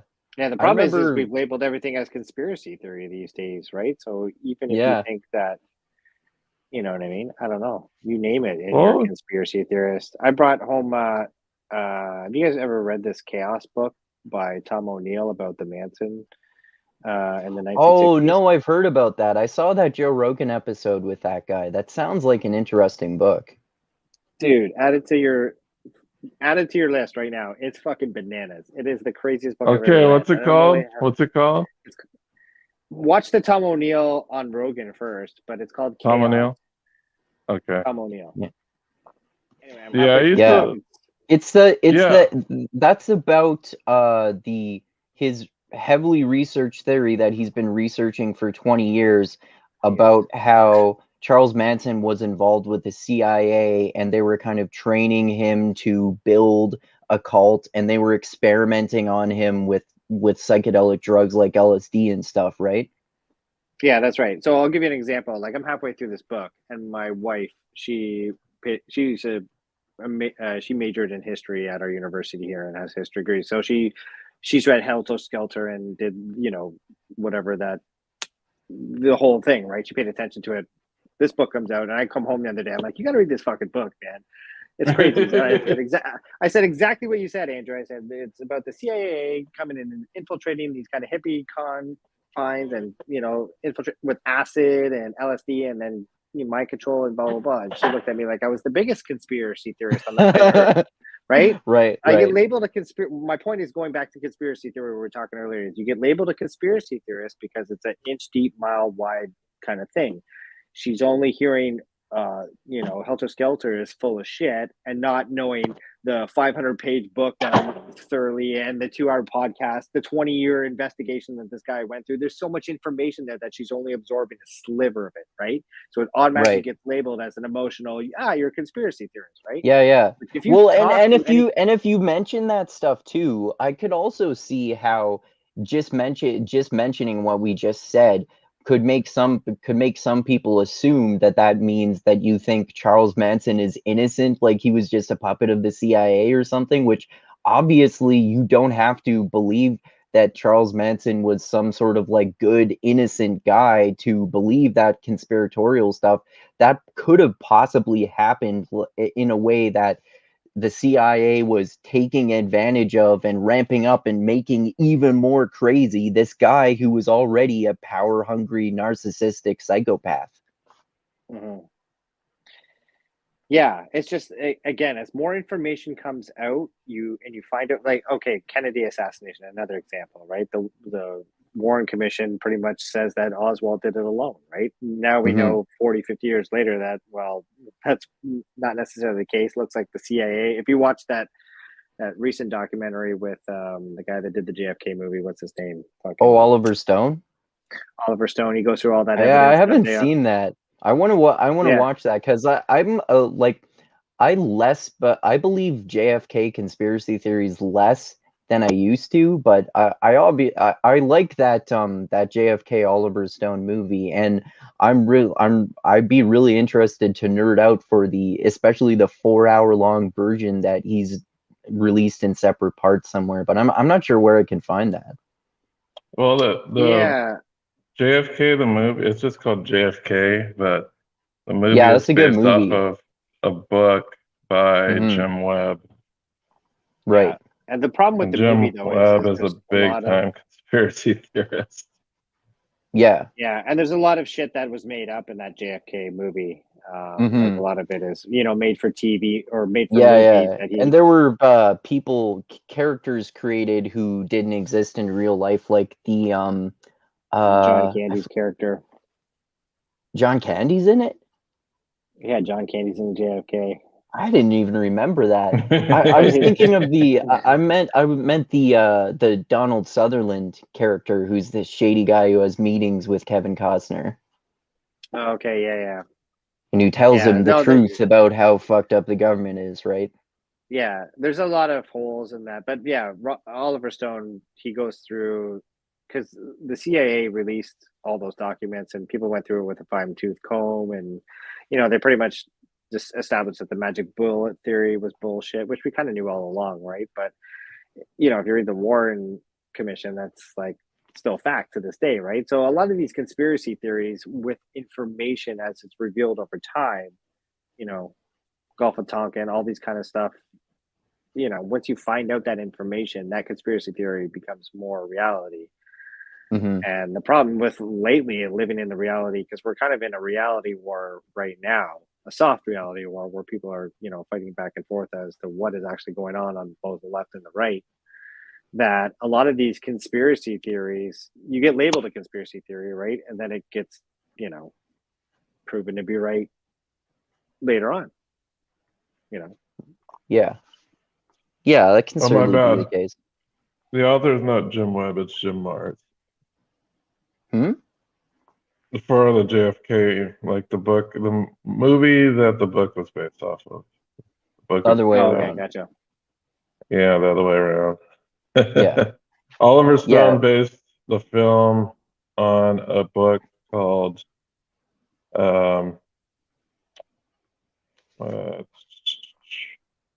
basically it's written by Jim Mars. That's one of the books. But Jim Mars went to write like UFO conspiracy books and stuff. Okay. Stuff like that later. But some of the stuff is like true, but I don't know why he got into like aliens and shit. Okay. Yeah, aliens creating the pyramids is a little bit crazy, but the ancient aliens. If you look at speaking of JFK and Manson, if you look at both of those cases together and you mix in MK Ultra and all three of that, you get a weird mix, man. Jack Ruby being under the influence of MK Ultra and him shooting Oswald for no apparent reason. Then you have Manson doing mind control tricks with women that committed murder, or having never committed a violent crime in their whole entire life. You know what I mean? There's crazy shit that happened with the CIA and mind controls. Something's off there, right? Yeah. So, Some stuff It's some stuff not. like that happened. Yeah, MK Ultra is not a conspiracy theory anymore, though. It's like real no, I shit. know, but it once was until I think it was argued in Congress in the 1970s. They brought it all that information forward, even though all the information was destroyed by the last guy that had it all. Oh, I didn't know that. CIA guy. Yeah, Well, it was the like Freedom of Information Act in the thing with '77 that covered it.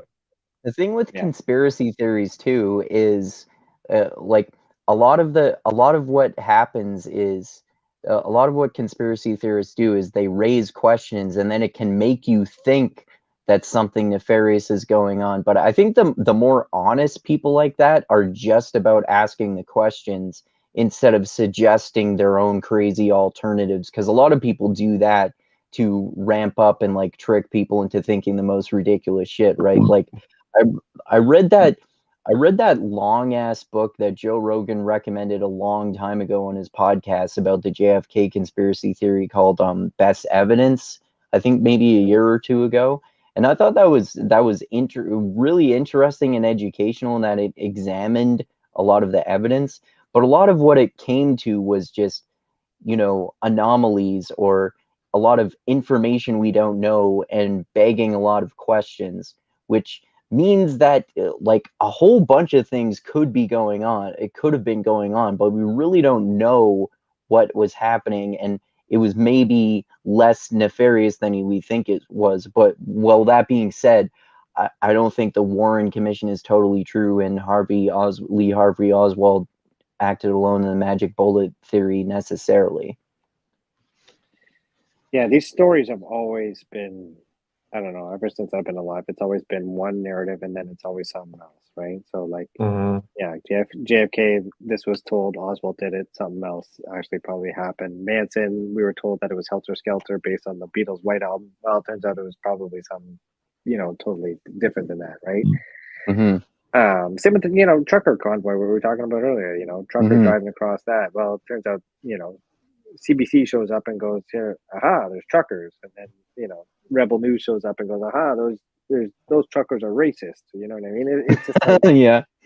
It's two things all the time. I think that, the best thing you could probably do is, like Dusty said earlier, listen to both sides of the media and just kind of pick out what truth, because if there's truth on both sides, sometimes it's just trying to put it together like a detective and figure out yeah truth.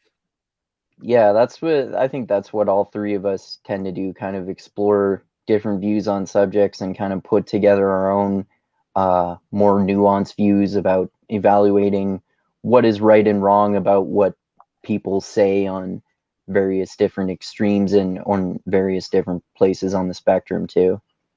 Yeah, but you have to go down those. I've gone down the flat Earth rabbit hole. You have to do man, it. I don't know. I don't even want to do that, man. I tried watching that Behind the Curve documentary about flat earthers, and I just got lost patience very quickly. I just had the impression, guys, you are so dumb. You're saying such dumb shit. Like, go research this. You can answer all of these questions. Yeah, for sure. Yeah, you just have to look up. There's like a Japanese satellite that goes around the planet 24 hours a day. You just got to look up that live feed and you can figure out that the planet is round in a matter of seconds.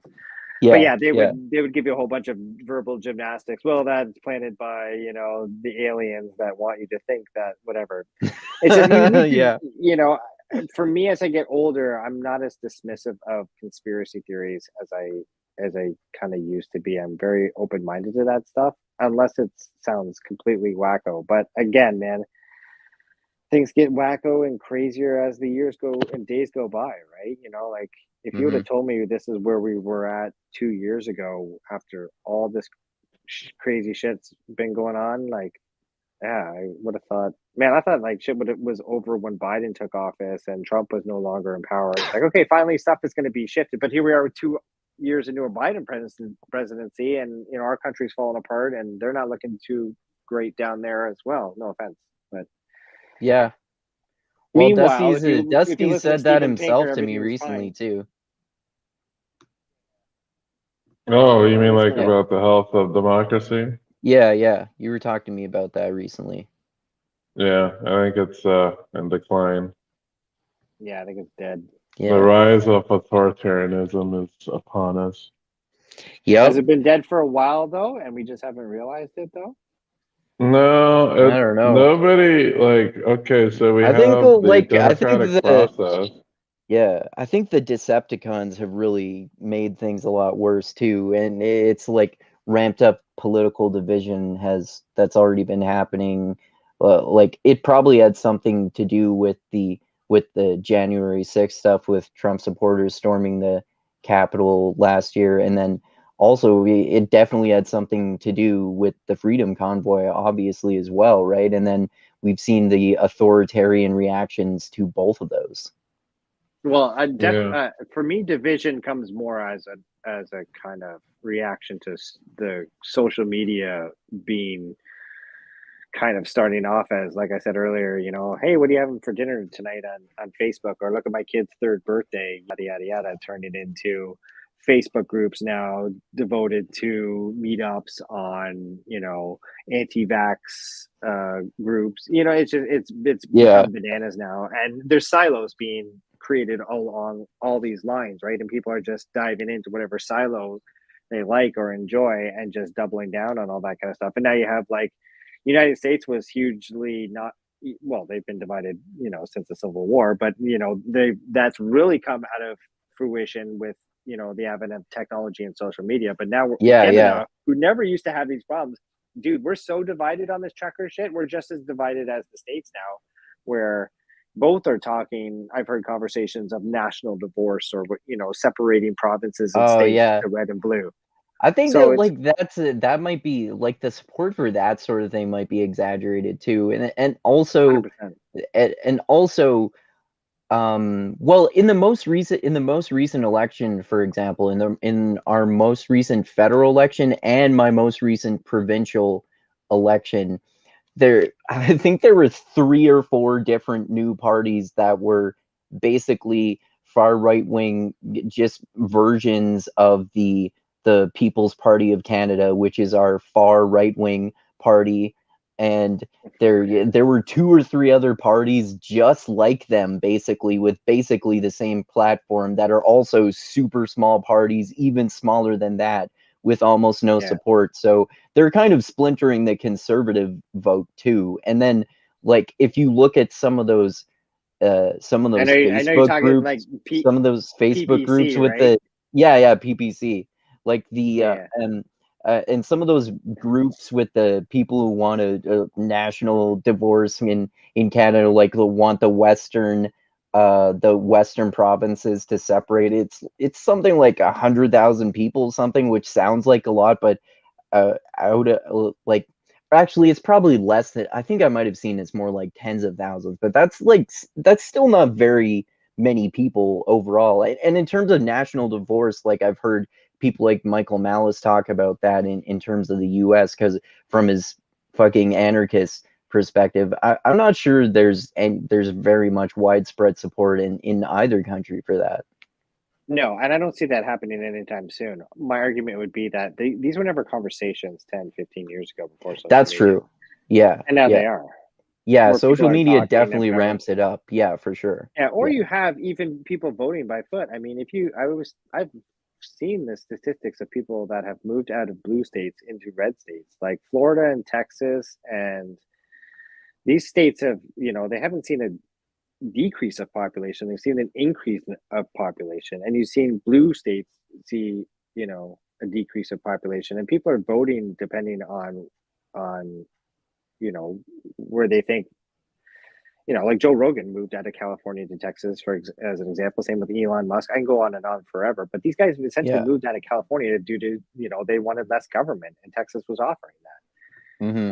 Sure, COVID had a lot to do with it as well, and mandates and masks and blah blah blah blah. But you now have people moving to different states and counties, um, And you've seen people move out of Canada. The Petersons are a perfect example. Michaela Peterson now lives in Tennessee, right? Oh, really? I didn't know that. Yeah, Wow. and Jordan.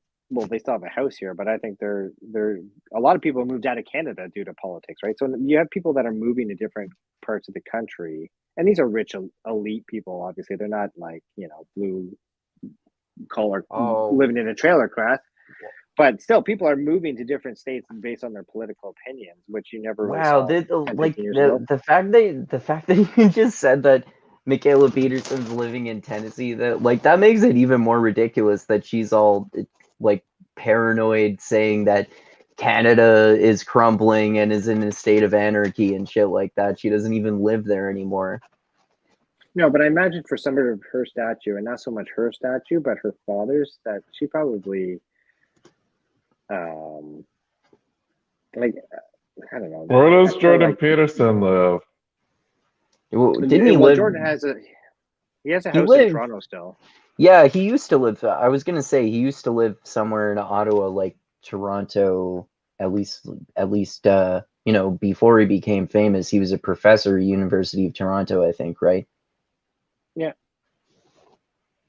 Yeah. No, I just, I don't know. The Petersons you either love them or you hate them, right? And sometimes I think that that's why it annoys me so much that I feel like I have kind of a nuanced take on them. I mean, I'm more not fans of them than I am fans of them, but I don't hate them, and I think they have worthwhile things to say, especially Jordan Peterson. I'm less of a fan of Michaela, except for the fact that obviously she's way hotter than he is. But I like some of what Jordan Peterson says, but I'm also extremely critical of some of the main hobby horses that annoy me. Like whenever he mentions the postmodern types, or a lot about philosophy or history or religion and stuff like that. Although I like what he says about psychology and interest and religion in some ways. Yeah, no, I'm the same with you. Yeah, I disagree with him on some points, agree with him, but I apply that to everybody. I'm the most heterodox, nuanced person alive, right? I always kidded with my buddies I'd love to go on a date with AOC and Candace Owens. You know what I mean? Like, these people are totally both political opposite people, but I'm not dismissive of them.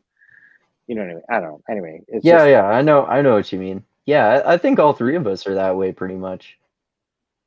Yeah, for sure. So but they moved out of Canada due to a political thing. Going back to our point earlier, I just think that people are now voting, based on what governors and what people are mandating in their provinces. Rogan moved out. Going back to Rogan, he moved out because he was tired of California restaurants being locked down and seeing all these businesses crumble, and Comedy Store and all this kind of shit due to all these, what I think personally are kind of overbearing restrictions. So yeah, which you never had that 20 years ago. So yeah, good thing or bad thing, I'm not too sure. I think, yeah, but going back to the political or the divorce thing, it's kind of happening without it happening. Do you know what I mean? Because people are moving if you have money. Oh yeah, I see what you mean. Like segregation just through people moving. That's right.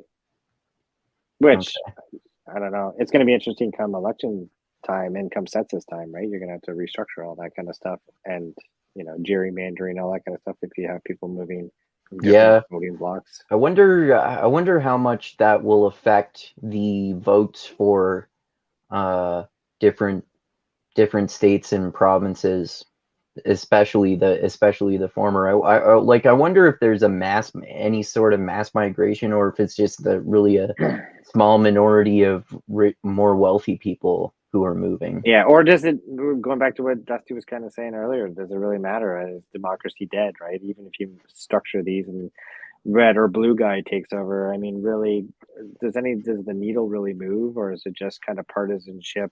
This team is occupying the government for these 4 years. This team is now doing it for these 4 years, right? It's just, I don't know. Like Trump and Biden to me seem pretty much the same as far as handling COVID. No one of these guys really tackled it and destroyed it. You know, they fumbled both of them along the way.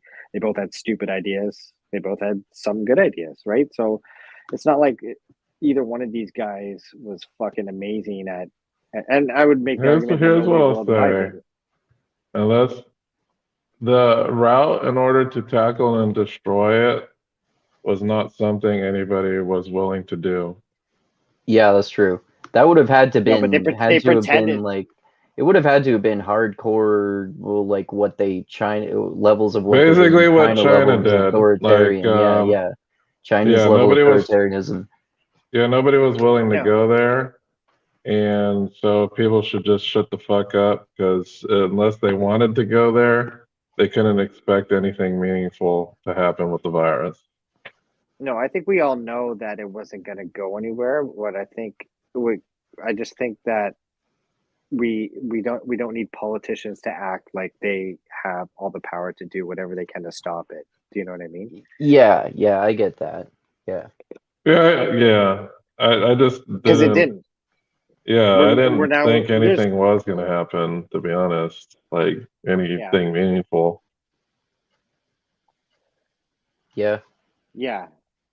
Well, let's get into this whole situation with James Lindsay and Thaddeus Russell and the like the pedophilia support scandal and James Lindsay's whole ridiculous idea of race Marxism and communofascism and all that kind of shit that we were going to talk about as well. So you, I think you were.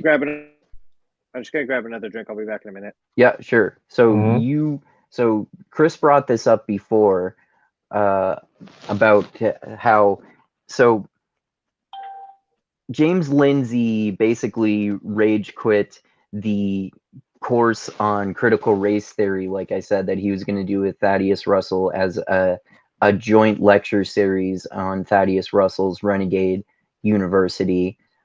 And it was over this kind of manufactured controversies, it seems to me, that people did on social media about a podcast that happened over a year ago. And I listened to that again last night because you were mentioning that, Dusty, and I agree with you.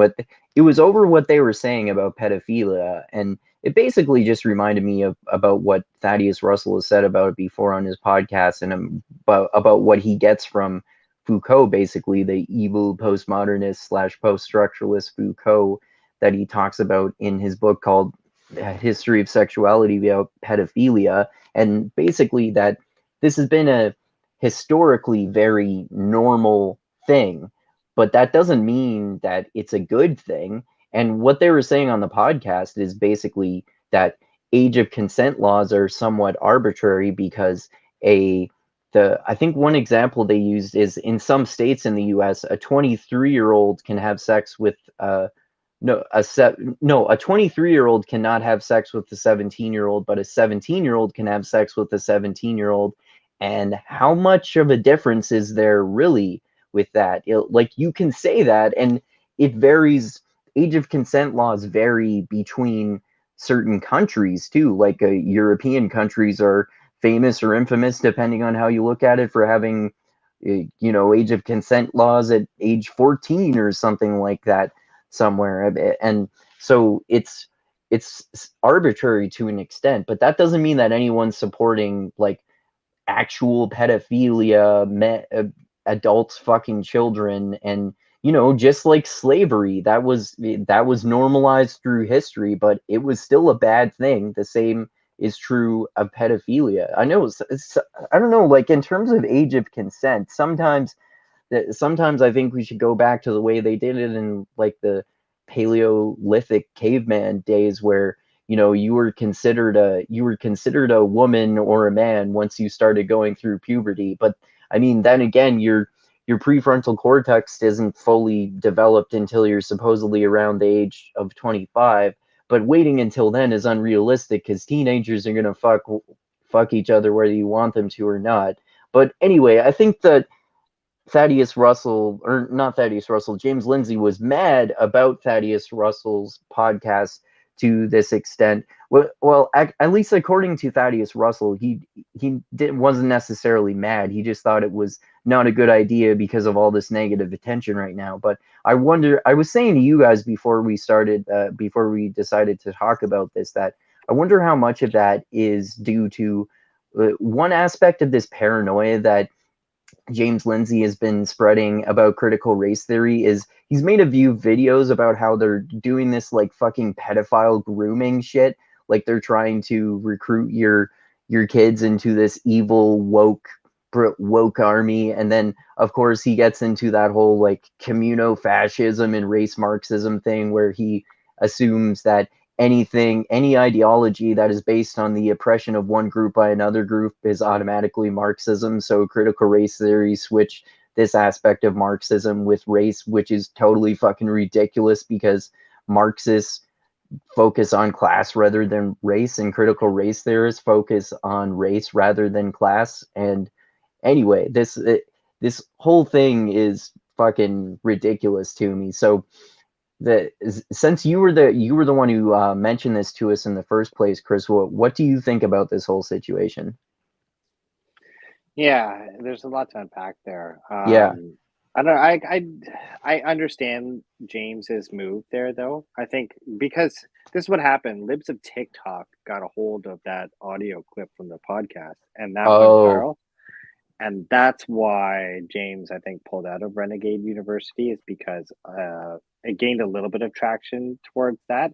And again, like I said earlier in this podcast, inch deep, mile wide, right? A person just scrolling through Twitter sees that and, sees James Lindsay attached to that later on, Renegade University or Thaddeus, right?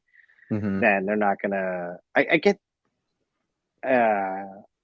the feeling that James is kind of cashing in on this grifting movement. Like the guy was on Dr. Phil, I think, a couple, you know what I mean?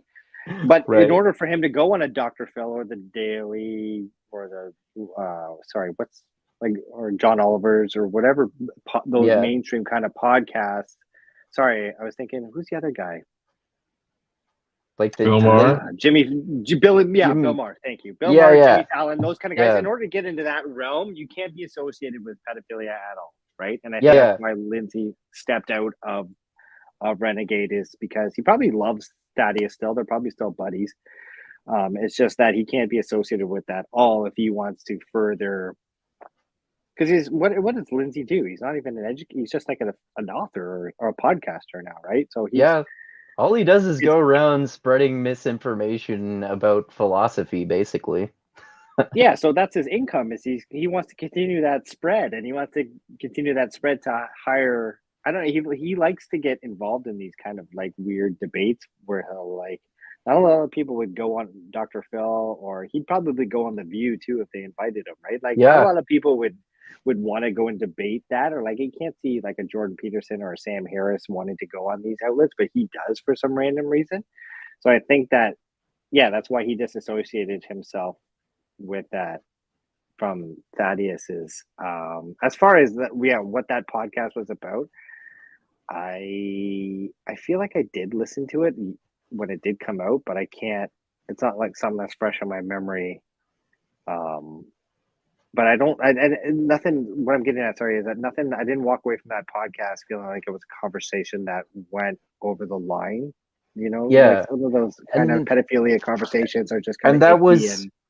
And I was saying when you were getting another drink, I think that because Dusty was mentioning it, I re-listened to it last night, and that was only one part of their conversation. They also, it seemed like more than anything else, they were talking about abortion, and the Stephen Kirshner was criticizing both the pro-life and the pro-choice people, but the pro-life people much more so, because he was saying that they're inconsistent, and if they really think that abortion is murder, then you should go and kill women who get abortions, and abortion doctors in particular, because if they're actually doing this much murder, then they're committing mass genocide by your own logic. And most people who support that position don't even advocate for that. Let alone go around murdering people. So he was saying that's like, do they really believe it well enough to actually be able to act on that? So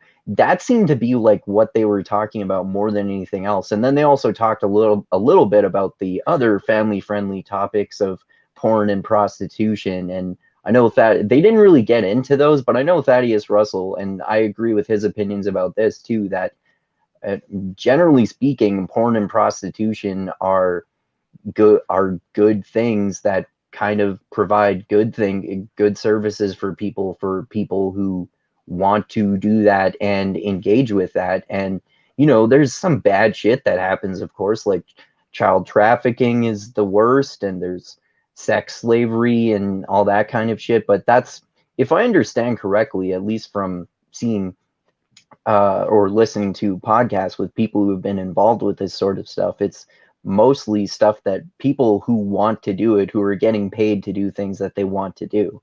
But yeah, anyway, like I said, the point of that is that they didn't really, like, they talked about pedophilia, but it didn't seem like it was the main focus of the episode. Yeah, it's like not everything in moderation, but there's a balance to everything. Like for porn, for example, you were saying, obviously if you're jerking off 24/7, that's not good. But people use it in their marriage to help change things up, and there's everything. It's like caffeine or sugar or crack cocaine. If you're doing crack cocaine every day, obviously that's not good. But if you did it once every 5 years at a buddy's party, maybe okay, sure. Yeah, like with porn, if you jack off regularly, which most people do, it's not a big deal. Most of us can just like look at porn and not have it interfere with and control our lives. And a small percentage of people will get addicted to that. Like you were saying, like with anything else, you can get addicted to crack, or you can and do it every day and it'll destroy your life, or you can do it every once in a while, like that Dr. Carl Hart says that every once in a while he'll do some heroin or cocaine with his wife, and they do it together as kind of a bonding experience, and there's nothing wrong with that too. It becomes a problem like anything if you're just jacking off all day or doing heroin all day, and then you can't hold down a job or take care of your family or pay your rent or anything like that. Yeah, it's more of a slippery slope with porn though, because there's more cliffs to fall off. You know what I mean? Going into pedophilia, there's a lot of porn out there that and there's a lot of porn out there where you guys are just beating the shit out of women, right? So there's a lot of there's a lot of avenues more in porn that is you gotta kind of stay out of the weeds. You know what I mean? So it's harder to kind of, you know what I mean?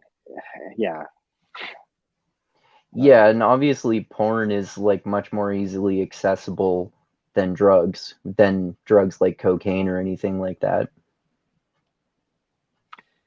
Yeah, I just going back to the James Lindsay thing, I think that with anything with pedophilia, he just didn't want to be associated with. So, what do you think about the whole? Because you mentioned this too, his ridiculous cover for his new book, which is Race Marxism, and it has like the communist symbol on it, right? Yeah. I don't know that much about.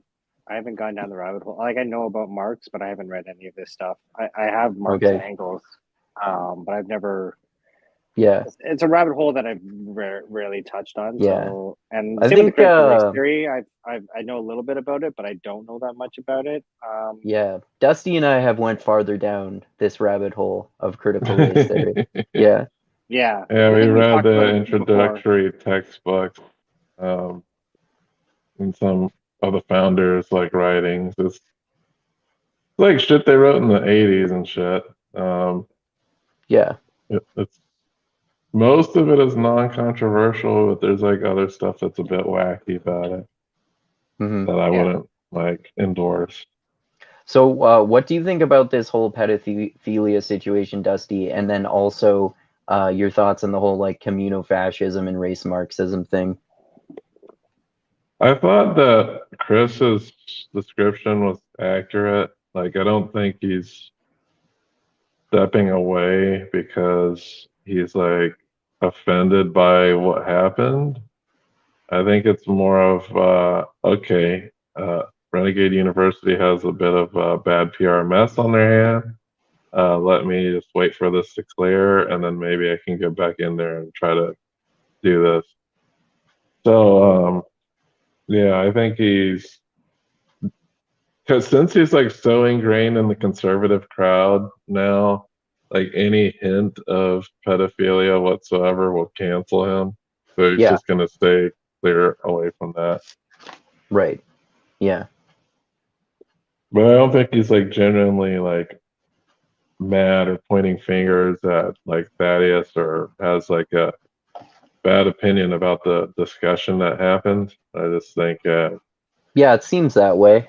Yeah, it's like he's not going to go out and defend it because if for those who aren't looking at the situation in totality, we'll just see him defending pedophilia and not him defending the conversation. So, I'm not like saying, oh yeah, James is being a snowflake here. He's probably just has his best interests in mind, which is he wants to keep the grift up as long as possible and associating himself with this conversation, whether it is because we know the substance of the conversation was like a philosophical discussion about it, not like a promotion of pedophilia. Right. But yeah, James is distancing himself because he wants to keep the grift alive, basically. Yeah, for sure. Yeah, like you were saying, Chris, he has to be going, or like we were saying, I guess he has to keep going around spreading his demonization of critical race theory. He can't do that if he's involved in any way whatsoever with someone who can even be seen to, can even appear to be supporting pedophilia just by talking about it and analyzing it, basically. Yeah, 100%. There's a book tour upcoming. Although, like, with a fucking cover like that, how can you really present? You know what I mean? It's not like you can show that on. You know what I mean? But you know that he's going on tour. Like, I'm sure. Although no, he was just on Rogan. But I'm sure he'll do the rounds again of Dave Rubin and yeah. And he just doesn't want pedophilia on to hinder any of that trail, right? Yeah. So I think if he honestly, if he didn't have a book coming out recently, he probably would still be up to teaching at Renegade. Yeah, I think Thaddeus this is the first time he's dabbled in pedophilia. I remember listening to an old Thaddeus Russell podcast where he had a girl on and she talked about I think it was pedophilia for a little bit, and it's not like he canceled due to that, right? So yeah, was it I'm Katie pretty Herzog sure or somebody else? No, I forget what it was, and it was really interesting because this girl had just done a debate at the Soho Forum, and if you're not familiar with that, what they do is they give everybody a buzzer, yes or no, after the debate is done, and then you vote on whose side, or sorry, what they do is when you get in there, you vote on what side you would lean towards, pro or negative, depending on what the debate is, and then after each person makes their case, they give you the tally after that of the results, and hers was like the most that she's convinced the other side to flip over that they've ever had at that debate. Fuck, I gotta look that up now because that was quite the lead up to a podcast episode. What was her position? I forget. All I remember was that it was like it was an interesting podcast. I'm gonna have to go back now. Like was she saying something like it was basically? It was a philosophical argument. I remember her touching on things like, can a 17-year-old be charged with rape because, you know, if she's 17 as well and they're just boyfriend and girlfriend at the time, you know, yes, it is pedophilia, but technically he's the same age. They're both in high school. You know, it was those kind of arguments. Yeah, right? that's an interesting one that I've heard before too. Like if two underage people have sex, are they being pedophiles with each other? If they sext each other, are they spreading child pornography to each other? Yeah. Yeah, so it was one of those kind of things. I just forget what her name was. Okay. Anyway. Yeah, I mean, like, I think you should be allowed to have a sort of philosophical discussion about that without being labeled a supporter of pedophilia, of course. Yeah. Found it. So it's episode 62. Her name is Emily Horowitz. Okay. And she's a professor of sociology and criminal justice at St. Francis College, Brooklyn, New York. She also directs the Institute for Peace and Justice, founder of blah, blah, blah. She's the author of Protecting Our Kids, How Sex Offender Laws Are Failing Us. Okay. I think I probably heard that episode when it came out. Yeah, but they did touch on like pedophilia or underage sex at that point. And so he had already had those conversations before. And you know, that's one of the reasons we love Thaddeus is he's able to, you know, he's open to any kind of discussion. But it's not like, what I'm getting at is not like James Lindsay canceled because of that episode. It was more because libs of TikTok happened to retweet that episode that you just listened to again. And the Stephen Kirshner one. Yeah. Yeah, that's right. Okay. Yeah, that makes sense. Anyway, listen to that Emily Horowitz one, though, now that I've just mentioned it again. Episode 62 on Thaddeus Russell's Unregistered. It's an interesting debate. Yeah, I should listen to it again. I'm sure I've probably forgotten most of it because it was probably a while ago that it came out, right? Yeah, episode 62, that was like years ago, so... Yeah. Yeah, I recommend to anyone who wants to listen to that Stephen Kirshner episode, too. It's also very interesting. Yeah. Yeah. So Dusty, what do you think about the whole race Marxism book and the communo-fascism thing? I know we've talked a little bit about that before. I think Lindsay's on the spectrum. Yeah. So this is what I mean. Like, we're going to call it spectrum-based writing. So one of the things about people on the spectrum, they're like really, really meticulous with the fine details of things and don't really see the big picture, which is why often when you hear them in debates, it's like, oh, on page 32, paragraph 3, in the third sentence, it says this quote. It's like, yeah, what else does it say and what are they talking about? Well, what does it say in the next paragraph or the next page or the next chapter? Yeah, so he like gloms on to these really small details and he collates like these things he sees as negative and he finds these little things and strings them together with his own narrative out of context and presents that as the crux of what these people are talking about. Right. So it's very much how conspiracy theorists string together their own narratives by finding these quotes and pieces of evidence. Like it's just like the Joe Rogan video. It's the same thing. Yeah, like, it is. Grabbing all of this stuff. It's just cherry picking a whole bunch of shit out of context and then presenting that as if that's the monolith of the narrative, as we've talked about before, right? And he's saying all this crazy shit about fucking critical race theorists, even though, like, if you actually talk to anyone who labeled themselves as a critical race theorist and anyone who has written or studies critical race theory, none of them would want anything to do with fucking engineering a communist revolution or any fucking crackpot crazy shit like that.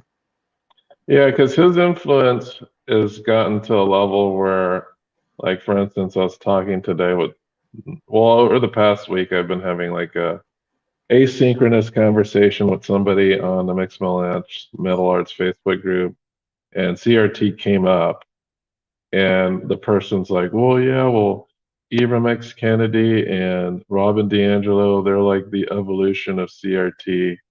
And I was like, okay, I know exactly where this person is getting that idea from. And that is basically they're reiterating like James Lindsay-esque critique. Right. So I knew for sure that one, Ibram X. Kennedy does not. Shit. Can you hear me? Yeah. Yeah, I can hear you. Yeah. Why? Can you hear us? Damn, Can you not hear us? Lost but I lost audio. my audio. I can't hear you guys at all. So hold on a second. Oh. Oh, okay. Oh man. So I was saying, yeah, so I was like, I knew for a fact that Ibram X. Kendi doesn't even identify it as a critical race theorist. And what he does, and in the video he said that I found where he admits this, he was asked directly about it, and he says, well, I've been inspired by critical race theory, but I've never studied it.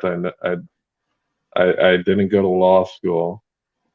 So I'm thinking, well, how can this be the next evolution of critical race theory if the guy's never studied critical race theory? It Yeah, just doesn't exactly. make sense to me.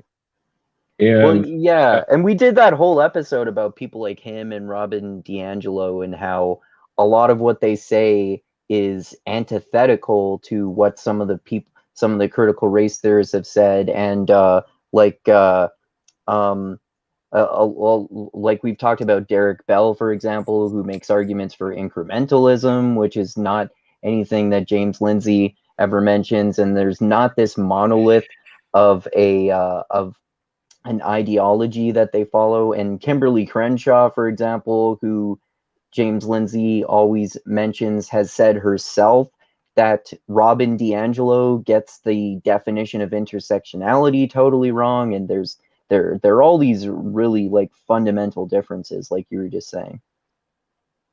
yeah, so basically, like what Lindsay has espoused has basically pervaded the mainstream, and where we have people that are having these opinions that are complete misinformation. Yeah. Like, to be honest, I'm not a fan of CRT really, Yeah, me neither. but I But do yeah, sorry. I do hate when people use these things as a way to grift and make money. You Yeah, know, me too. it's so dumb, and I feel bad that people actually listen to him as an authority on this stuff. Yeah. Because we already know how much he gets wrong about it. Like, at least I'll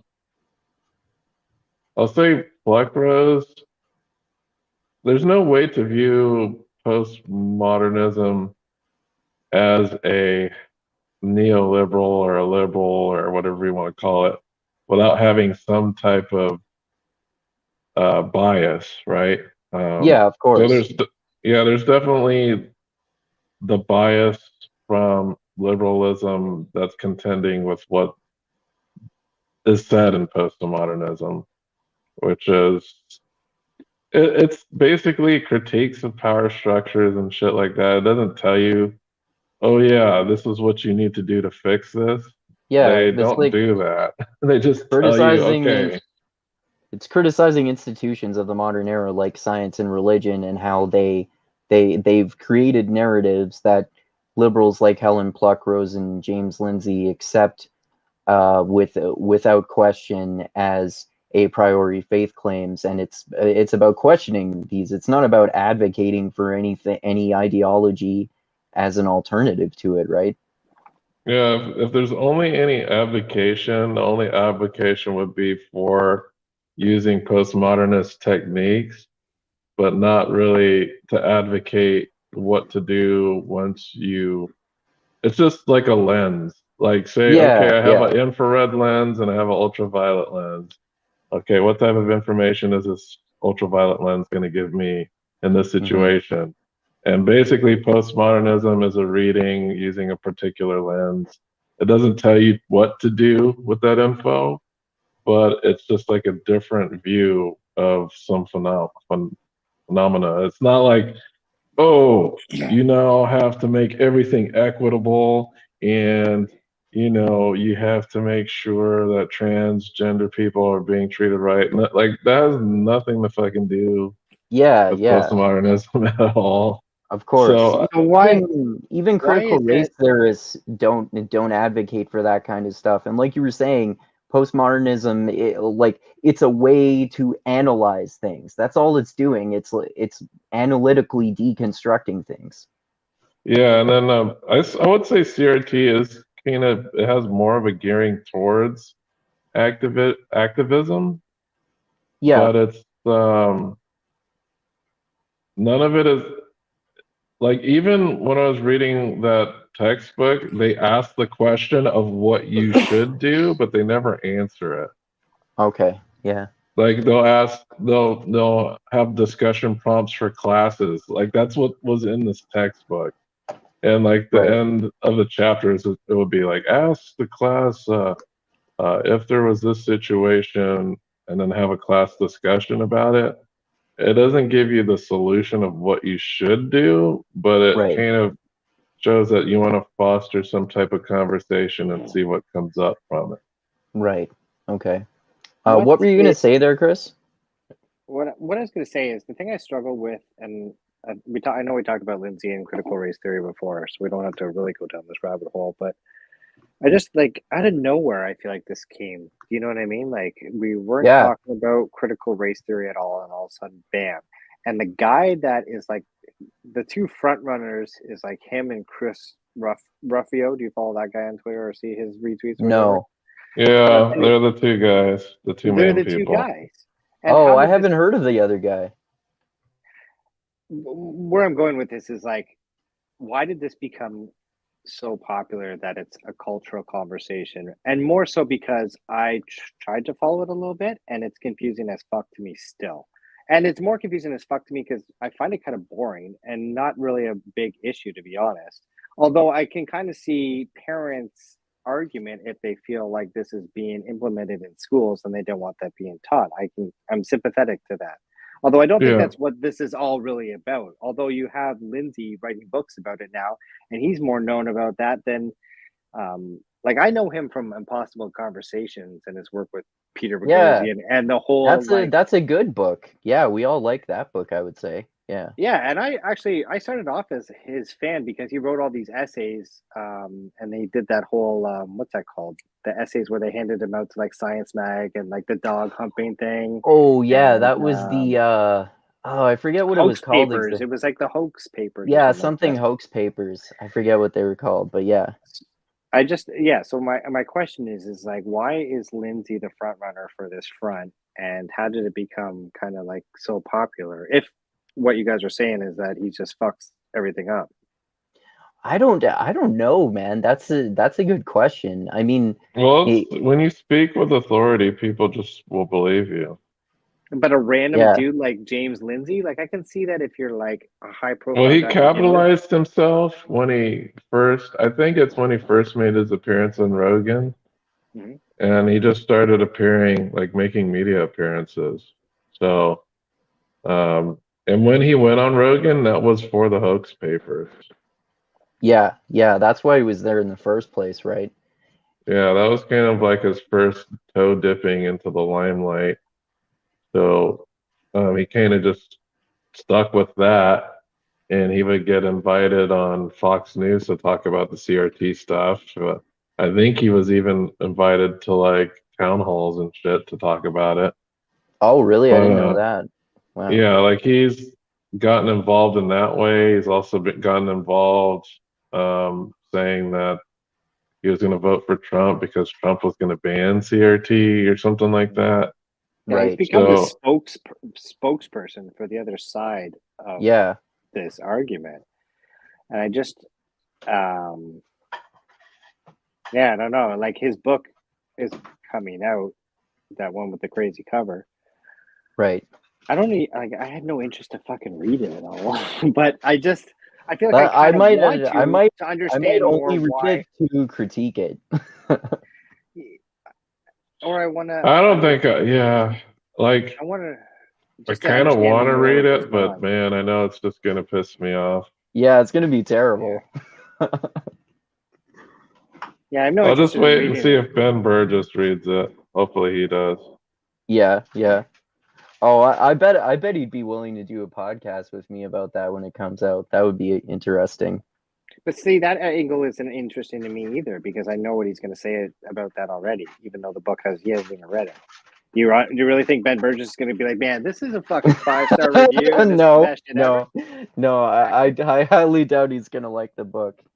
Well, it's because Ben Burgess is an expert, I guess, in Marxism, which is, if he knows, if you want to talk about Marxism, he's the one to talk to. Yeah. Well, he is. I'm not 100% sure how he classifies himself politically, but I think he classifies himself as a socialist or a Marxist or something similar to that. And yeah, he definitely is really well read on the history of Marxism. And yeah, and because that's what Lindsay proclaims himself to be too. Like, if you ever listen, last time he was on Rogan, he says he's read all this literature. He's gone and read Kimberly Crenshaw, and he's gone down the rabbit hole and read all these books. So I just don't understand. For me, I just don't understand why the popularity draw to him when the subject isn't really that palatable to begin with. Do you know what I mean? Because it's so controversial, I think, because it has to do with race. But is it controversial because it has to do with race, or is it controversial because it started popping up in schools? It's probably both. I mean, it's hard to say. I'm sure there are a lot of factors involved. Well, what do you think? Well, they're trying to say that basically, like, Robin DiAngelo-esque and Kendi-esque anti-racism training is going to pervade the schools. Weird thing is that DiAngelo and ex-Kendi are completely antithetical to each other. Yeah. So I don't know how they're going to square that away. And a lot of the stuff that they say, we've talked about this before too, right, Dusty? A lot of the stuff that they say is CRT that's being taught in schools really is not CRT. It's like something like DiAngelo or Ibram X. Kennedy, but it's not really even that similar to them either. But it's like fucking crazy shit that, regardless of what you label it as, if it is happening, I can definitely understand why parents wouldn't want that. But it doesn't seem like it's really even happening to a great extent either. I just get the sense that parents even get a sniff of it. And even though a majority of them don't know what's going on or have done the reading themselves, but they see Lindsay as the guy that has done this, and whatever he says, they follow. You know what I mean? Yeah, for sure. Like you were talking about that before, right, Dusty? Pretty much any person that either you or I argue with about this sort of thing, they basically just take James Lindsay's word on faith, and they clearly haven't actually read any of these books like you and I have taken the time to do. Well, yeah, either that or they haven't, like, it's not simply you pick up a Foucault book and bam, you know what the fuck is happening. Of course, it's not easy to read Foucault. Yeah. I basically, for every time I pick up a book, I gotta watch like a bunch of fucking videos explaining what I just read. Yeah. Because it's just that difficult. And yeah, I like to try to understand what I read, and from reading Foucault, you get the gist of it, but it's not like fully absorbed until you check out like philosophy people on YouTube and like what they say about it. But like I said again, you know, Lindsay just looks for quotes. He doesn't really try to contextualize what is being said in these books. He's just looking for the bad quotes, trying to tie like Foucault to communism or some shit like that, or socialism or some shit like that. Yeah, it's just like it's just like what both him and Peterson do with postmodernism. Like you said, they just quote shit completely out of context. that is probably contradicted by by the same book one paragraph later, and then just use this shit to demonize it as much as possible. Yeah, like the easiest way to get conservatives up in a tizzy is to tie whatever you're talking about is to communism or socialism, and you do the same thing on the right with fascism. That's basically what's happening. It's a loss of nuance and context when you're talking about these communism. things. That's the other one. Communism on the right too. Yeah. Communism, socialism. Yeah. You tie everything is socialism. That's how you scare people. That's how you get people to vote. Yeah. And get people to listen. Like nobody that's not into these topics cares much. Like if you're trying to talk to like some dude that drinks fucking beer on the weekend and watches football, they're not going to give a shit. Yeah. They're not going to give a shit. The only thing they're going to know about Foucault is socialism or communism, and that's all they need to know. Yeah. Like there's no reason at all to dig deeper than that. Yeah, exactly. I wonder if, I don't know, I think the CRT thing, is that still a huge topic? I feel like it was, and it's slowly died. It's still going on in my state at least. And you're in Virginia, our governor, right? Our governor was basically elected because of CRT. Yeah, Glenn Youngkin, that's right. Yeah, and he's vowed to ban like this non-existent thing that's being taught in schools. So he's basically making a law that's going to do nothing because it's not banning anything that's being taught. So it's kind of like an empty gesture to appease like conservatives who are afraid of CRT. Right. Yeah, it's like how it reminds me of how we talked about before, how James Lindsay admitted on Twitter, like he voluntarily said this on Twitter, that he voted for Trump because he said he was going to ban CRT. And as you pointed out before, Dusty, he always talks about being pro freedom of speech, but yet he voted for Trump to ban speech, even though the laws, as we've talked about before, the language of the laws that have put forth this ban in some states are so vague that it can basically anything can qualify if it makes conservative snowflakes upset enough. Mm-hmm. Yeah, I think it's just kind of expected. It's just, I think it's dumb that they're trying to take these super complicated things and turning people up against them. Like, if you want to go up against wokeism, go up against wokeism. I have no compunctions about that. But if you're gonna like make something that's almost incomprehensible for most laymen to go and investigate, because here's my theory. My theory is they're using CRT and postmodernism as a boogeyman because of how much labor it would actually take to understand those things. Mm-hmm. It gives them like a good buffer. So they know nobody's going to look this shit up. And if they try, it's going to be difficult to understand, or the information is going to be hard to get to. Like CRT, it's not easy to get info on that. It just doesn't, because it's law school level courses, and a lot of the books are expensive textbooks, and most of them are not available in ebook form. Yeah, they're hard to find. It's a deep rabbit hole to go down, and most people only read headlines and go by that, or they just go based on James Lindsay's opinion. I'm just wondering if it's kind of working, because it's definitely working. Like people it seems that way. But hook, line, and sinker. They've, like I said, you talk to any random person about this shit, and they're puppeting like the same stuff that Lindsay and Rufo say. And if you ask them, well, what have you read? And basically, most of them haven't read anything, including cynical theories. At least in mixed martial arts, they at least read cynical theories. Right. but they haven't read like any of like the that's Foucault his book with shit. Helen Pluckrose, right? That's his book. Yeah. Yeah. I haven't read that one, but it's on my Goodreads list. Yeah. Yeah, I read It's it. it's terrible.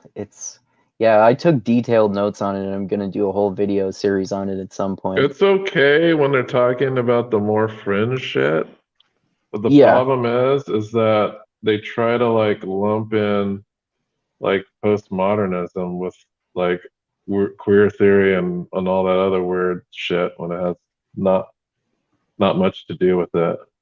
Yeah. Yeah, exactly. And I'm not going to look into queer theory. I don't think it's Yeah, worthwhile.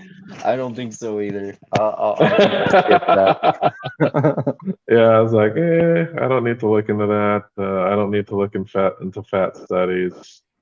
I don't think it's culturally relevant. Like, yeah, there's all of these weird studies based off of really niche things that I don't find culturally relevant. So that's why I don't look into them. Like the only reason I looked into PM, postmodernism and CRT is because they became like these huge right-wing buzzwords. And I wanted to properly take a look at them because I was constantly hearing them. It's like, what's this Peterson talking about postmodernism? And Godstad was talking about postmodernism all the time. I was like, let me check this shit out, see what they're talking about, and let me find some people that have actually read the shit and have like instructional videos about it. So that's kind of how and then I read some of Foucault's books, which are a fucking nightmare to read. I don't recommend it. Yeah, watch my video series on history of sexuality instead, because I like reading them and then I explain them.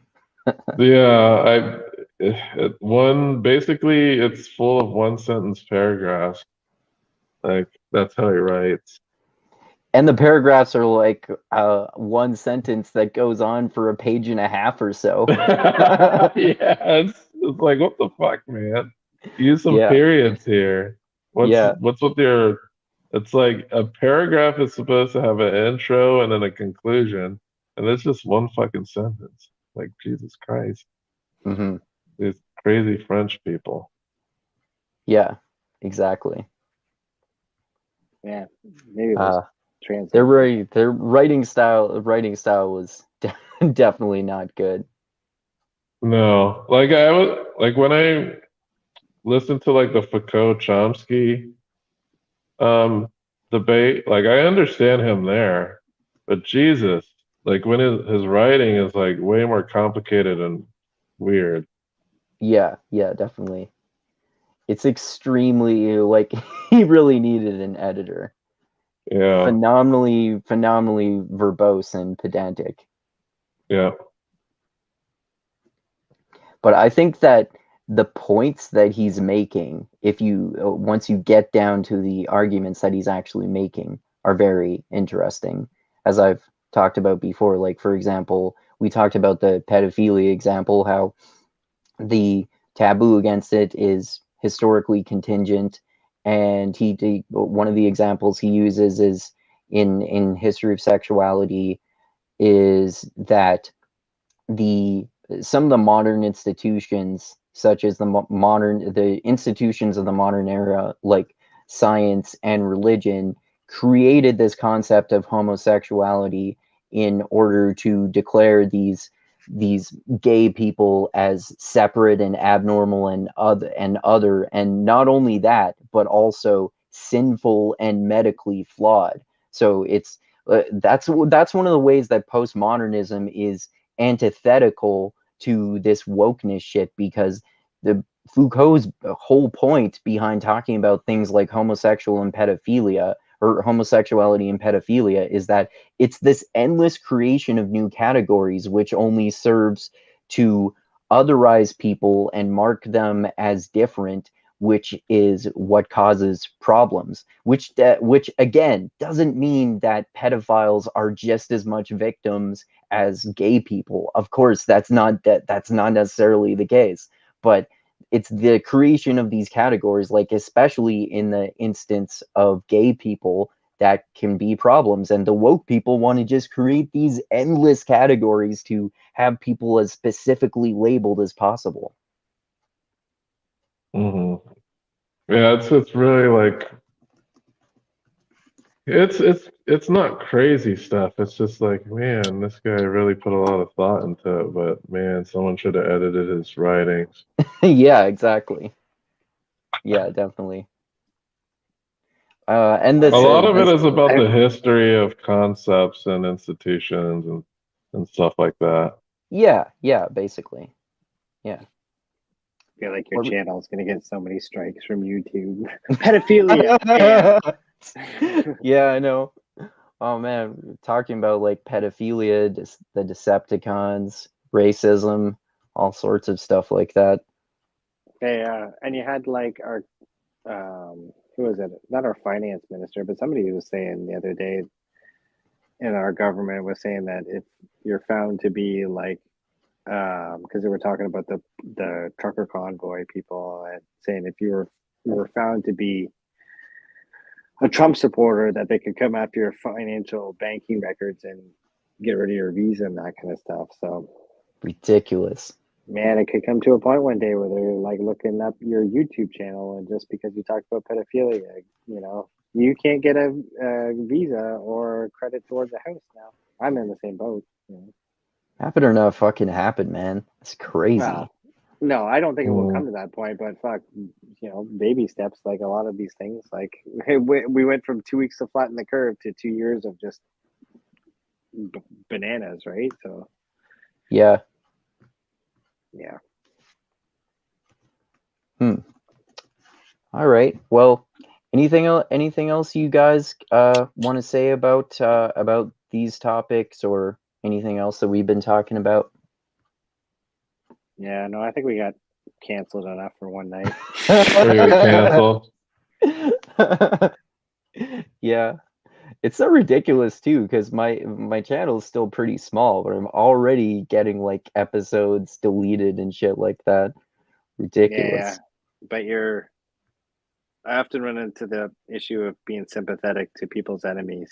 And when you start talking about like political issues, even like, trucker convoy, I had people on my Facebook page saying, if you support these guys, eliminate me off your friends page right now. You know what I mean? So people are just ready to dismiss people for, anything these days. It's just bananas, but Yeah, exactly. yeah.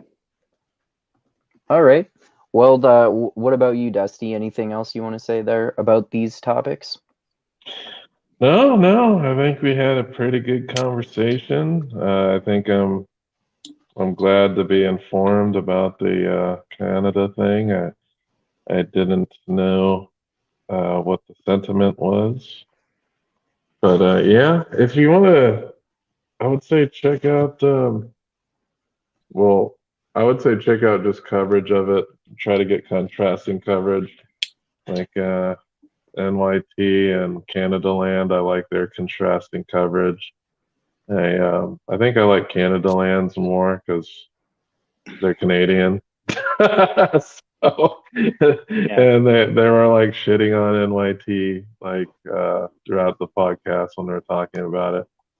But Okay. yeah, it's like you gotta be wary of not getting your info from the source. Like NYT tries to frame it, oh, it's an American style uh, protest, and they're getting their funding from American sources when it's not even the majority of the funding. And so it's like they're trying to tie it in this Trump and all this other crap. It's kind of a little silly.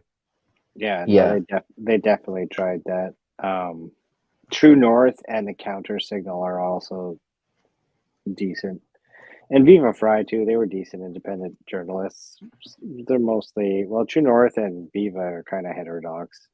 Counter Signal is more right wing, but yeah, it's, although like don't dismiss CBC or CNN or all those left wing outlets too, because you got to know, like we talked about a million times, both sides of the story in order to figure out what's going on these days. Yeah, definitely. All right. Well, thanks for talking, guys, and this was fun as usual. I thought this would be a popular episode. I see we've gotten some views already because it's all these juicy culture war topics. I know you guys wanted to talk about that, and it's fun to talk about this stuff sometimes too. So Yeah. yeah, the next time all of us talk, hopefully all four of us with Shizan too, we should do our next movie chat. And I was thinking for the next one, because Shizan mentioned it, and then I've seen it since then, and I'll probably watch it again. We should talk about that movie, Don't Look Up, which I don't know if you guys have seen it, but it's really good. So, I and have started it. Yeah, I'm halfway through it. yeah, I think it's really good. And I've seen some people have criticisms of it too, which will be interesting to get into as well. So, do you guys want to talk about that movie for the next time we do a movie chat? Yeah, sure. It's the latest. That's the one with Leo DiCaprio, the Dune Yeah, one. Is that right? Yeah. yeah, Yeah. I'll add it to my list for sure. cool. Yeah, we could talk about that. I don't know, like 3 weeks or so, or maybe a month or so from now, if that's cool with you guys. Yeah, sure. All right, cool. All right. Well, yeah, thanks guys. Always fun to talk, and thanks everyone for watching. Hope you found our important and informed discussion about this as interesting and valuable as always, and entertaining, of course. And yeah, check out our when we do our next movie chat and Don't Look Up. And also, Dusty, I was thinking next week I was going to suggest we talk with Parker again. I know we were going to talk about Children of Dune next, which is the third Dune movie, but I was actually thinking before then, and I'll check with him too. Instead, do you want to talk about Neil Gaiman's book called Norse Mythology, about obviously Norse mythology? Oh yeah, hell yeah. It's such a good book. Yeah, it is. It's really Yeah, interesting. one of the Norse gods uses fart as propulsion. I remember that. Yeah, exactly. Yeah. All right. Well, yeah, we'll ideally talk about that next week then. So, yeah, thanks to everyone for watching, and check out that chat next week. And like I was saying on Dusty's channel yesterday, also this pedophilia scandal with Thaddeus Russell and James Lindsay made me think about a documentary I was watching about the Spartans, and I learned something I didn't know, which is that they had ritualized pedophilia as part of their culture.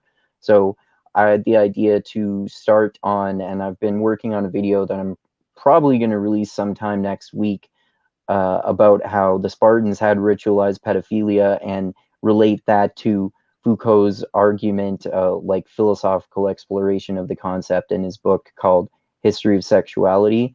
And I think also either this upcoming week or next week, I'm going to be doing another kind of debate slash conversation with our friend Parker, who we're going to do that movie chat or book chat rather with, about this whole quote unquote government crack pipe Biden scandal thing.